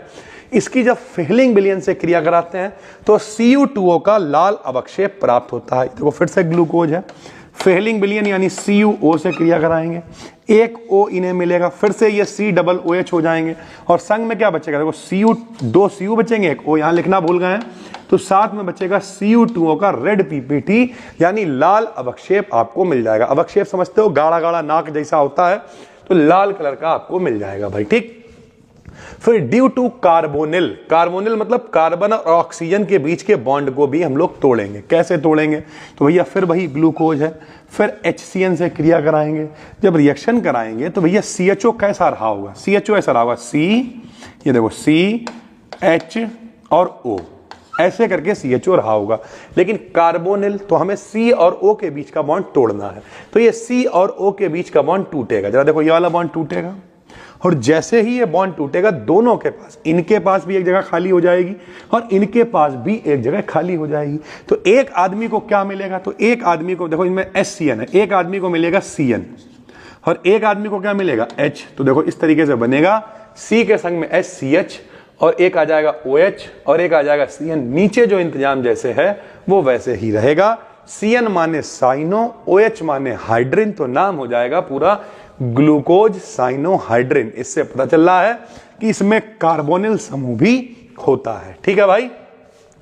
फिर अगर हम बात करें 4 नंबर भैया ये कह सकता है, सिद्ध करो कि ग्लूकोज में एक लंबी कार्बन श्रृंखला होती है, 6 कार्बन होते हैं। तो उसके लिए भैया हम दिखाएंगे, देखो मेरे भाई C6H12O6 ये ग्लूकोज का फार्मूला है। इसकी लाल फास्फोरस और HI की उपस्थिति में रिएक्शन कराएंगे, क्या बनेगा? तो बनेगा CH3 CH2 CH2 CH2 CH2 CH3। इसका नाम क्या है? मेथ एथ प्रोप ब्यूट पेंट हेक्स। तो नाम है इसका N-हेक्सेन। क्या नाम है? N-हेक्सेन इसका नाम है भैया। ठीक, तो ये बन गया ग्लूकोज से हेक्सेन। फिर अगर कहें स्ट्रक्चर के बारे में थोड़ा सा बताओ, तो वही है ओपन चेन स्ट्रक्चर ग्लूकोज का ऐसे बनता है कुछ 1 2 3 4 5 6 अभी आपको ऊपर बता चुके हैं। तो आप इस तरीके से ओपन चेन स्ट्रक्चर बना देंगे। इसका साइक्लिक स्ट्रक्चर तो भैया ऐसे बनता है। कैसे है जरा समझो। ये देखो भैया 1 2 3 4 5 6 कार्बन हो गए। वैसे ही पहले कार्बन और 2 3 4 5 पांचवें कार्बन के बीच में ये देखो एक बॉन्ड लिंकेज आपको दिखाई दे रही है। सेम तरीका इसमें भी है, बस दोनों में थोड़ा सा पोजीशन का फर्क है। समझो, इसमें देखो H इधर है, इसमें H उधर है। ठीक, तो थोड़ा सा इधर उधर है। ये स्ट्रक्चर दोनों का साइक्लिक स्ट्रक्चर है। इसे कह रहे हैं अल्फा डी ग्लूकोज और ये है बीटा डी ग्लूकोज। ये जो ग्लूकोज है उसकी 2 संरचनाएं बनती हैं। ये पहली है, ये दूसरी है। दोनों साइक्लिक आपको दिख रहे हैं। चक्र, साइकिल का मतलब साइकिल नहीं होता, चक्र। ये भी चक्र है, ये भी चक्र है, ये भी चक्र है। यानी ओवरऑल 2 साइक्लिक स्ट्रक्चर ग्लूकोज बनाता है, एक अल्फा डी और एक बीटा डी ग्लूकोज। ठीक सर जी, ये डी ग्लूकोज क्या होता है? तो डी फॉर डेक्स्ट्रो रोटेटरी, जो प्रकाश को दाईं तरफ घुमा देता है वो डी कहलाता है। आप सरल भाषा में अभी आपको क्या करना है, आप डी ग्लूकोज समझो भैया, ये डी ग्लूकोज का स्ट्रक्चर हमने बनाया हुआ है। फिर सुक्रोज यानी चीनी आ गई। चीनी भी बहुत इंपॉर्टेंट है। फार्मूला 12-22-11 कैसे है भैया? तो ये कलरलेस होती है, पानी में घुल जाती है। गलने के लिए 160 डिग्री सेंटीग्रेड तक इसे गलाना पड़ेगा। गर्म करोगे तो क्या होगा? तो जब आप इसे 200 डिग्री सेंटीग्रेड तक गर्म करोगे तो ये भैया जल के कोयला हो जाएगी, कार्बन हो जाएगी। तो 12 कार्बन बनेंगे, संग में H2O यानी पानी बनेगा भाई। ठीक, हाइड्रोलिसिस की बात करें, जब आप इसकी जल से क्रिया कराओगे तो बता चुके हैं, ये चीनी है। पानी से क्रिया कराएंगे, ग्लूकोज और फ्रक्टोज बनेगा। जब आप इसका ऑक्सीकरण कराओगे, ऑक्सीकरण का मतलब क्या? ऑक्सीजन से क्रिया, और ऑक्सीजन से क्रिया मतलब क्या? जलाना। जब आप इसे जलाओगे तो 12 CO2 कार्बन डाइऑक्साइड बनेगा, 11 H2O यानी पानी अलग हो जाएगा। डिहाइड्रेशन कराएंगे, डिहाइड्रेशन माने भी पानी अलग करना, तो H2SO4 से क्रिया कराएंगे, फिर एक बार पानी अलग हो जाएगा और संग में कार्बन यानी सिर्फ हमें कोयला मिलेगा। ठीक भाई, इसके स्ट्रक्चर की बात करें तो फार्मूला 12-22-11 होता है। ये डाइल्यूट एसिड यानी HCl से क्रिया कराओगे, पानी से क्रिया कराओगे तो अभी आपने देखा ग्लूकोज और फ्रक्टोज देता है। ग्लूकोज अभी आपने ऊपर देखा फेलिंग विलयन से क्रिया कर रहा था, Cu2O का लाल अवक्षेप दे रहा था। टॉलन अभिकर्मक से चांदी दे रहा था, लेकिन ये नहीं देता है। ये फेलिंग विलयन और टॉलन अभिकर्मक से रिएक्शन नहीं करता और ओसा जोन भी नहीं बनाता। ग्लूकोज से ग्लूकोसा जोन बहुत इंपॉर्टेंट रिएक्शन है जो अभी हम आगे आपको दिखाएंगे, लेकिन स्वीक्रोज जो है वो स्वीक्रोसा जोन नहीं बनाता है भाई। ठीक, फिर एक रिएक्शन है फर्मेंटेशन रिएक्शन। ये क्या होती है? फर्मेंटेशन का मतलब होता है किण्वन। तो हमने लिखा इस रिएक्शन में ऑक्सीजन की एब्सेंस में यानी ऑक्सीजन की अनुपस्थिति होगी, ग्लूकोज टूटकर ऊर्जा हमें देता है तो किण्वन कहलाती है इसकी। 6-12-6 ग्लूकोज है। ऑक्सीजन नहीं होगी तो क्या बनेगा भैया? अल्कोहल, शराब बनेगी, शराब ऐसे ही बनती है। C2H5OH अल्कोहल है, संग में CO2 कार्बन डाइऑक्साइड अलग होगी और ऊर्जा निकलेगी। ये ग्लूकोज की फर्मेंटेशन रिएक्शन है, पेपर में कई बार ये आती रहती है भाई, ठीक। फिर रिड्यूसिंग और नॉन रिड्यूसिंग शुगर क्या होते हैं, यानी अपचाई और अनअपचाई शर्कराएं क्या होते हैं, 2 नंबर में पूछ सकता है। तो वे शुगर जिनमें फ्री एल्डिहाइड, अभी बताया, जिनके पास CHO यानी एल्डिहाइड होगा, जिनके पास CO यानी कीटोन होगा, और वो फेलिंग बिलियन, अभी ऊपर रिएक्शन करके दिखाई दी, फेलिंग बिलियन और टॉलन अभिकर्मक से क्रिया कर लेंगे, जैसे ग्लूकोज कर रहा था, तो ये सब रिड्यूसिंग शुगर कहलाएंगे। ये विकल्प के भी क्वेश्चन है कि कौन रिड्यूसिंग शुगर है, तो ग्लूकोज भी कर लेता है, फ्रक्टोज भी कर लेता है, माल्टोज भी कर लेता है, तो ये सब रिड्यूसिंग शुगर है। तथा जिनमें फ्री, जिनमें CHO नहीं होगा, फ्री, जिनमें CO नहीं होगा और ये रिएक्शन भी नहीं कर पाएंगे, ये सारे के सारे नॉन रिड्यूसिंग शुगर कहलाएंगे, जैसे मेरे भाई सुक्रोज यानी चीनी, ठीक है भैया। तो इस तरीके से रिड्यूसिंग और नॉन रिड्यूसिंग की सीधी सी मतलब क्या है, जिनके पास रिड्यूस करने के लिए, खत्म करने के लिए CHO CO है, एल्डिहाइड कीटोन है, वो रिड्यूसिंग है, जिनके पास नहीं है वो नॉन रिड्यूसिंग है भाई, ठीक। फिर एक बहुत इंपॉर्टेंट मोस्ट वांटेड टॉपिक है, अगर आपका पेपर डिस्क्रिप्टिव है ना तो मोस्ट इंपॉर्टेंट है, मजा आ जाएगा, मोस्ट वांटेड ये टॉपिक है। एपीमेराइजेशन क्या होता है समझो। बे एल्डोज जो फेनिल हाइड्राजीन के साथ समान ओसाजोन बनाते हैं, जैसे अभी हमने आपसे कहा मोस्ट इंपॉर्टेंट ग्लूकोज से ग्लूकोसाजोन, तो फेनिल हाइड्राजीन क्या है पहले तो ये समझो भैया। अगर हम कहें हाइड्राजीन क्या है तो NH2 होता है हाइड्राजीन, जरा सीखो ये फार्मूला किसका है भाई, ये फार्मूला है हाइड्राजीन का, ये हाइड्राजीन का फार्मूला है। NH2 किसका फार्मूला है, हाइड्राजीन का ये फार्मूला है भैया, ठीक। हमने कह दिया NH2 हाइड्राजीन। अब यहां से हम एक H को हटा दें तो जगह खाली होगी ना, H को हमने हटाया और उसकी जगह फेनिल लगा दिया C6H5, तो इसका नाम हो गया फेनिल हाइड्राजीन। जब फेनिल हाइड्राजीन से ग्लूकोज क्रिया करेगा तो वो ग्लूकोसाजोन बना लेगा। तो हम कह रहे हैं बे एल्डोज जो फेनिल हाइड्राजीन के साथ ओसाजोन बनाते हैं, उसके सभी असममित कार्बन का कॉन्फ़िगरेशन सेम होता है। सर जी असममित क्या होता है, तो जैसे ग्लूकोज में आपने देखा बहुत सारे कार्बन हैं, बहुत सारे कार्बन हैं, वो कार्बन जिनमें चारों तरफ अलग अलग चीज जुड़ी हो। जैसे अगर हम कहें कि भैया ये कार्बन है, ठीक, यहाँ A लगा है, यहाँ B लगा है, यहाँ C लगा है, यहाँ D लगा है, चारों कार्बन पे अलग अलग व्यक्ति जुड़े हुए हैं, तो इसे कहेंगे एसिमेट्रिक कार्बन, असममित कार्बन। तो उसके जितने भी एसिमेट्रिक कार्बन होते हैं उनका कॉन्फ़िगरेशन एक जैसा होता है। ऐसी शुगर को हम लोग एपीमर कहते हैं। समझ में कैसे आएगा, आइए वो दिखाते हैं। जैसे हमने क्या किया, देखो ग्लूकोज लिखा है यहाँ पे, ग्लूकोज का फॉर्मूला क्या होता है बताओ, अभी बताया CHO होता है, सिंगल बॉन्ड CHOH का होल ऑफ 4 होता है और सिंगल बॉन्ड CH2OH होता है, ये ग्लूकोज का फॉर्मूला है। अगर हम लोग इसे 3 को अलग लिख लें CHOH और एक रिएक्शन करने के चक्कर में CHOH हमने अलग लिख दिया। सबसे पहले हमने इसका ऑक्सीकरण कराया, देखो ऑक्सीकरण हो गया।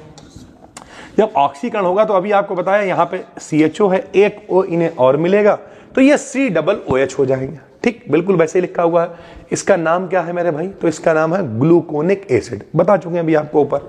फिर हमने इसकी पिरिडीन से क्रिया कराई। जब हम लोग इसकी पिरिडीन से क्रिया कराएंगे, ये देखिए, जब हम लोग इसकी पिरिडीन, वहां के बाद रिएक्शन यहाँ पिरिडीन से क्रिया कराएंगे तो देखो COOH जैसे था वैसे ही रहेगा। CH देखो H इधर था, ठीक, और देखो इसमें H हो गया उधर, OH उधर था, देखो OH हो गया इधर, बाकी पूरा सेम है, पूरा देखो सेम है, CHOH सेम है, CH2OH सेम है, यानी जो कॉन्फ़िगरेशन है वो चेंज हो गया। H इधर आ गया, OH इधर आ गया। जब तक मेरे भाई H इधर था उसका नाम था ग्लूकोनिक एसिड, जैसे ही वो उधर गया इसका नाम हो गया एनोनिक एसिड। क्या नाम हो गया, एनोनिक एसिड। और फिर ये कन्वर्ट हो जाएगा काहे में, देखो CHO दोबारा से, भैया H अलग हो जाएगा, ये देखो दोबारा से उसी में कन्वर्ट करेंगे।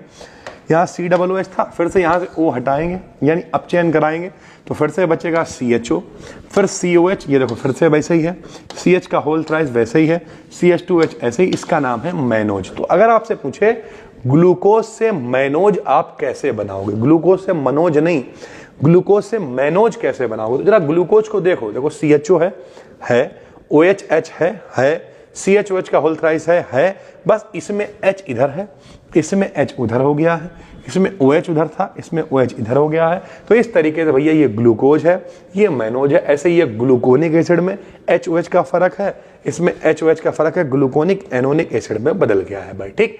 तो इस तरीके से अगर हम कहें कि फेनिल हाइड्राजीन से जब हम क्रिया कराते हैं और ओसाजोन वो बना लेते हैं, उसके सभी जितने भी एसिमेट्रिक कार्बन होते हैं उनका कॉन्फ़िगरेशन लगभग सेम होता है। तो अगर एसिमेट्रिक कार्बन की बात करें तो जितने भी कार्बन हैं सब में उतने ही OH जुड़े हुए हैं, उतने ही H जुड़े हुए हैं, तो ये सारे के सारे एपीमर हैं। फिर म्यूटा रोटेशन क्या होता है, ये भी भैया पेपर में बहुत आता है, खूब पूछा जाता है। क्या होता है समझो, एल्कोहल द्वारा क्रिस्टलाइजेशन कराने पर जो ग्लूकोज के जलीय विलयन का स्पेसिफिक रोटेशन है वो 110 है। यानी जब भी कभी हम करते हैं, ग्लूकोज है मेरे पास, उसकी एल्कोहल से रिएक्शन कराई और चेक किया कि उसका स्पेसिफिक रोटेशन कितना है, तो 110 आता है। जब इसे हम लोग रख देते हैं तो ये रह जाता है 52.5। ध्यान से देखते रहना। इसी प्रकार जब पिरिडीन से कराते हैं क्रिस्टलाइजेशन तब कितना होता, तो होता है 19। समझो, जब कभी हम लोग एल्कोहल से कराते हैं तो ज्यादा आता है 110, रख दिया तो 52.5 रह गया। पिरिडीन से कराएंगे तो 19 ही आता है, जिसे रख देते हैं तो वो फिर से 52.5 हो जाता है। इस प्रकार ग्लूकोज सॉल्यूशन के स्पेसिफिक रोटेशन में होने वाले चेंज को म्यूटा रोटेशन कहते हैं। यानी समझो, हमने ग्लूकोज के विलयन का चेक किया, क्या रोटेशन चेक किया। पहले कैसे चेक किया, एल्कोहल के संग, तो एल्कोहल के संग 119 आया, थोड़ी देर विलयन रख दिया 52.5 हो गया। पिरिडीन से चेक किया तो केवल 19 आया, रख दिया फिर भैया 52.5 हो गया। तो जो लगातार चेंज हो रहा है, 52.5 तक सोल्यूशन का स्पेसिफिक रोटेशन पहुंच रहा है, इसे ही हम लोग म्यूटा रोटेशन कहते हैं भाई, ठीक। फिर आपको कन्वर्जन पढ़ने हैं, बहुत इंपॉर्टेंट है, पेपर में आते हैं। जैसे पहला कन्वर्जन क्या है भैया, ग्लूकोज से ग्लूकोसाजोन आप कैसे बनाओगे। तो हमने कहा देखो CHO है, आप जरूरी नहीं बॉन्ड लगा के लिखो, CHO है, CHOH का होल थ्राइस 4 होते हैं, 3 नीचे 1 ऊपर लिख दिया। ये क्या है देखो, ये PH माने फेनिल, अभी आपको बताया, आप इसे C6H5 भी लिख सकते हो। ये फेनिल है, ये हाइड्राजीन है। फेनिल हाइड्राजीन से रिएक्शन कराएंगे, क्या होगा देखो, इनका O और इनका H2 पानी बना के अलग हो जाएगा। CH है, हाँ सर जी CH है, क्या बचा NNHPH, देखो NNHPH यहां पे आके जुड़ गया, ठीक। यहां भी क्या होगा देखो, ये देखो OH है, ये पूरा H2 हटा दो, ऐसे समझ लो, ठीक। यहां भी आके जुड़ेगा, क्या बताओ NNHPH, देखो NNHPH यहां पे आके जुड़ गया। ये क्या है भाई, तो ये ग्लूकोज है, ये ग्लूकोसाजोन है। बिल्कुल आसानी से रिएक्शन हो गई, कोई दिक्कत नहीं।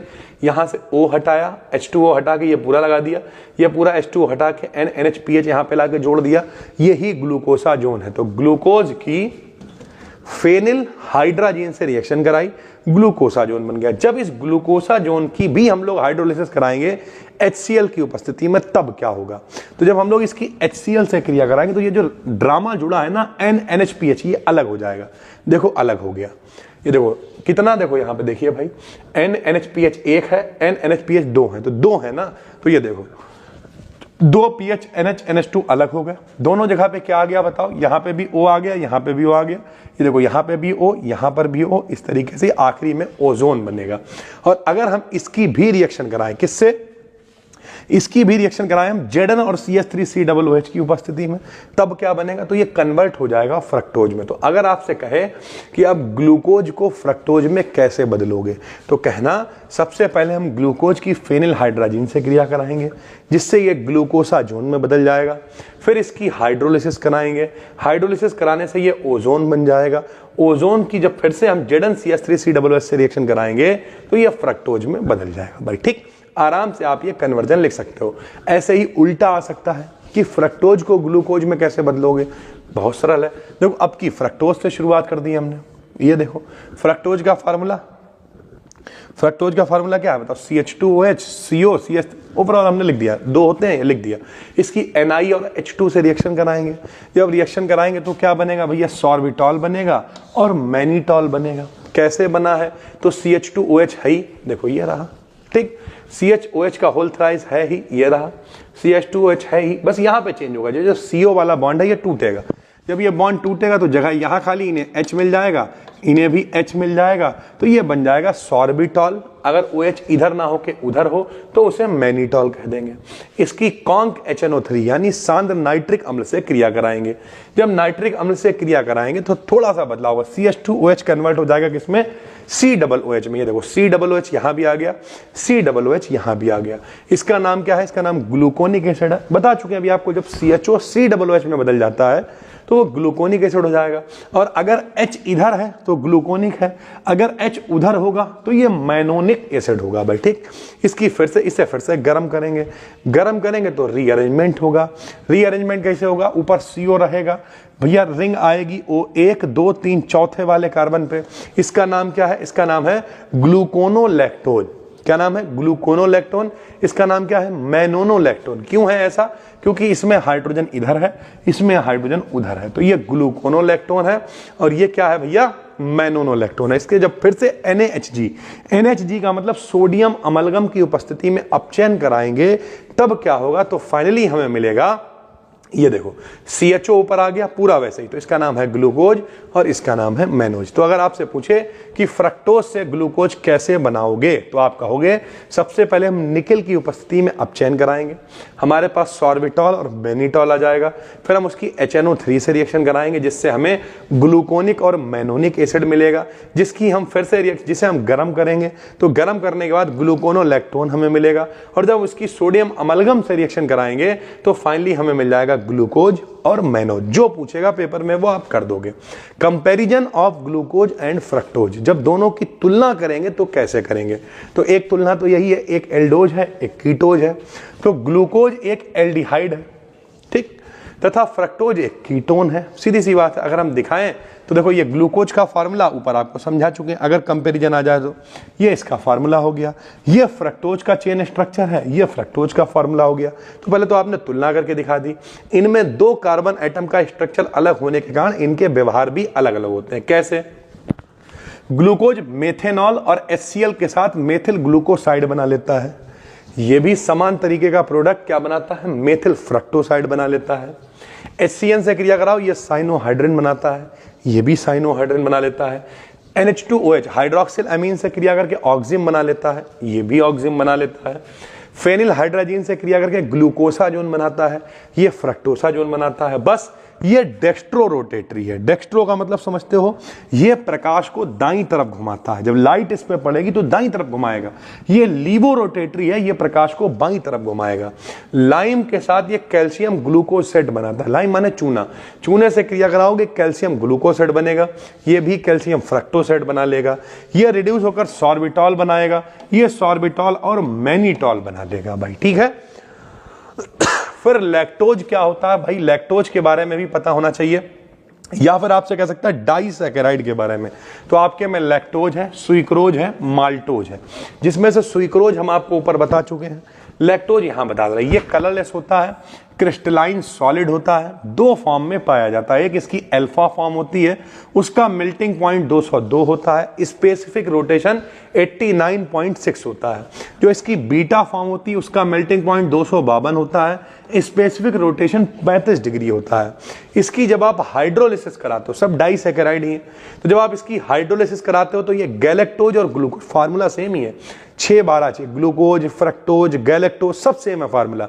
पेपर में पूछ सकता है, समझो कि अगर आपसे कहे कि भैया लैक्टोज किससे बना होता है, तो आप कहोगे लैक्टोज बना होता है गैलेक्टोज और ग्लूकोज से। आपसे कहे सुइक्रोज किससे बना होता है, तो ग्लूकोज और फ्रक्टोज से बना होता है। ये पूरी PDF हम आपको फ्री में टेलीग्राम पे, अपना चैनल है BDKDN BSc, वहां पर दे देंगे, डिस्क्रिप्शन में फ्री टेलीग्राम चैनल का लिंक है। वरना हम आपको सजेस्ट करेंगे कि भैया हमारा जो सेमेस्टर मास्टरी कोर्स है उसे ज्वाइन कर लो। Physics, chemistry, zoology, botany, math तक सब कुछ वहीं पे ऐड होने वाली, आने वाले 90 दिनों में क्रांतिकारी काम करने वाले। और यहां पर सब्सक्राइब करो, 1 मिलियन का टारगेट है भाई। तो डेली शाम को 9:30 बजे से 10 बजे तक वीडियो आया करेगी, देखना भाई, ठीक। तो ये क्या है बताओ, ये है हमारे पास लैक्टोज। तो लैक्टोज की जब क्रिया कराएंगे तो क्या बनेगा, गैलेक्टोज और ग्लूकोज बनेगा।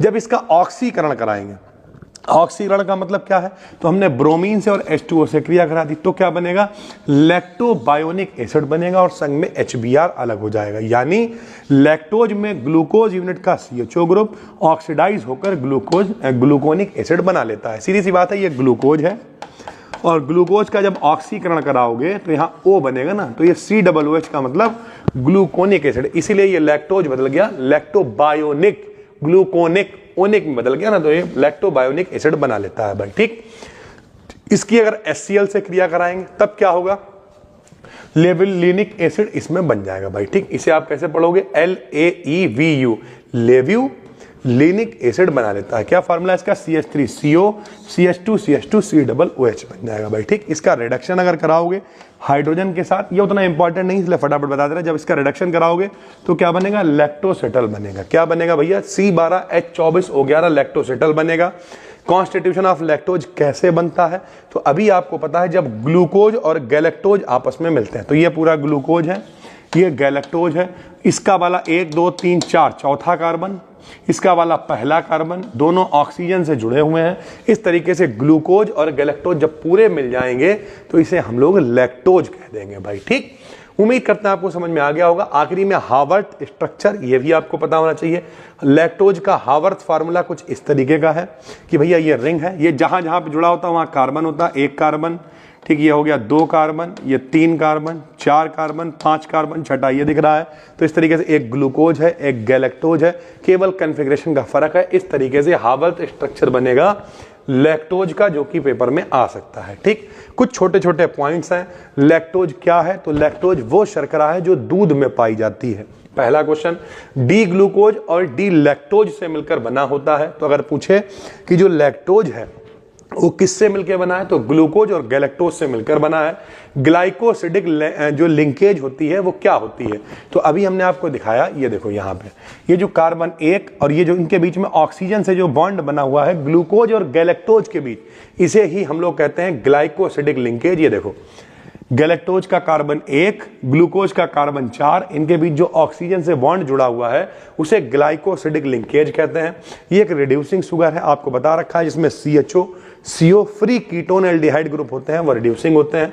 म्यूटा रोटेशन ये भी शो करता है, अभी आपको दिखाया। असममित कार्बन के लिए ऊपर बता रखा था, उसके अलावा म्यूटा रोटेशन बताया कि अगर किसी बिलियन में आप डालोगे तो हो सकता है उसका रोटेशन बढ़ा हुआ है या कम आए, लेकिन वो पहुंच जाएगा 52.4 पर, जैसे ग्लूकोज के लिए बताया था। तो इस तरीके से ये भी म्यूटा रोटेशन एक सर्टेन वैल्यू तक पहुंचता है, तो ये भी म्यूटा रोटेशन शो करता है।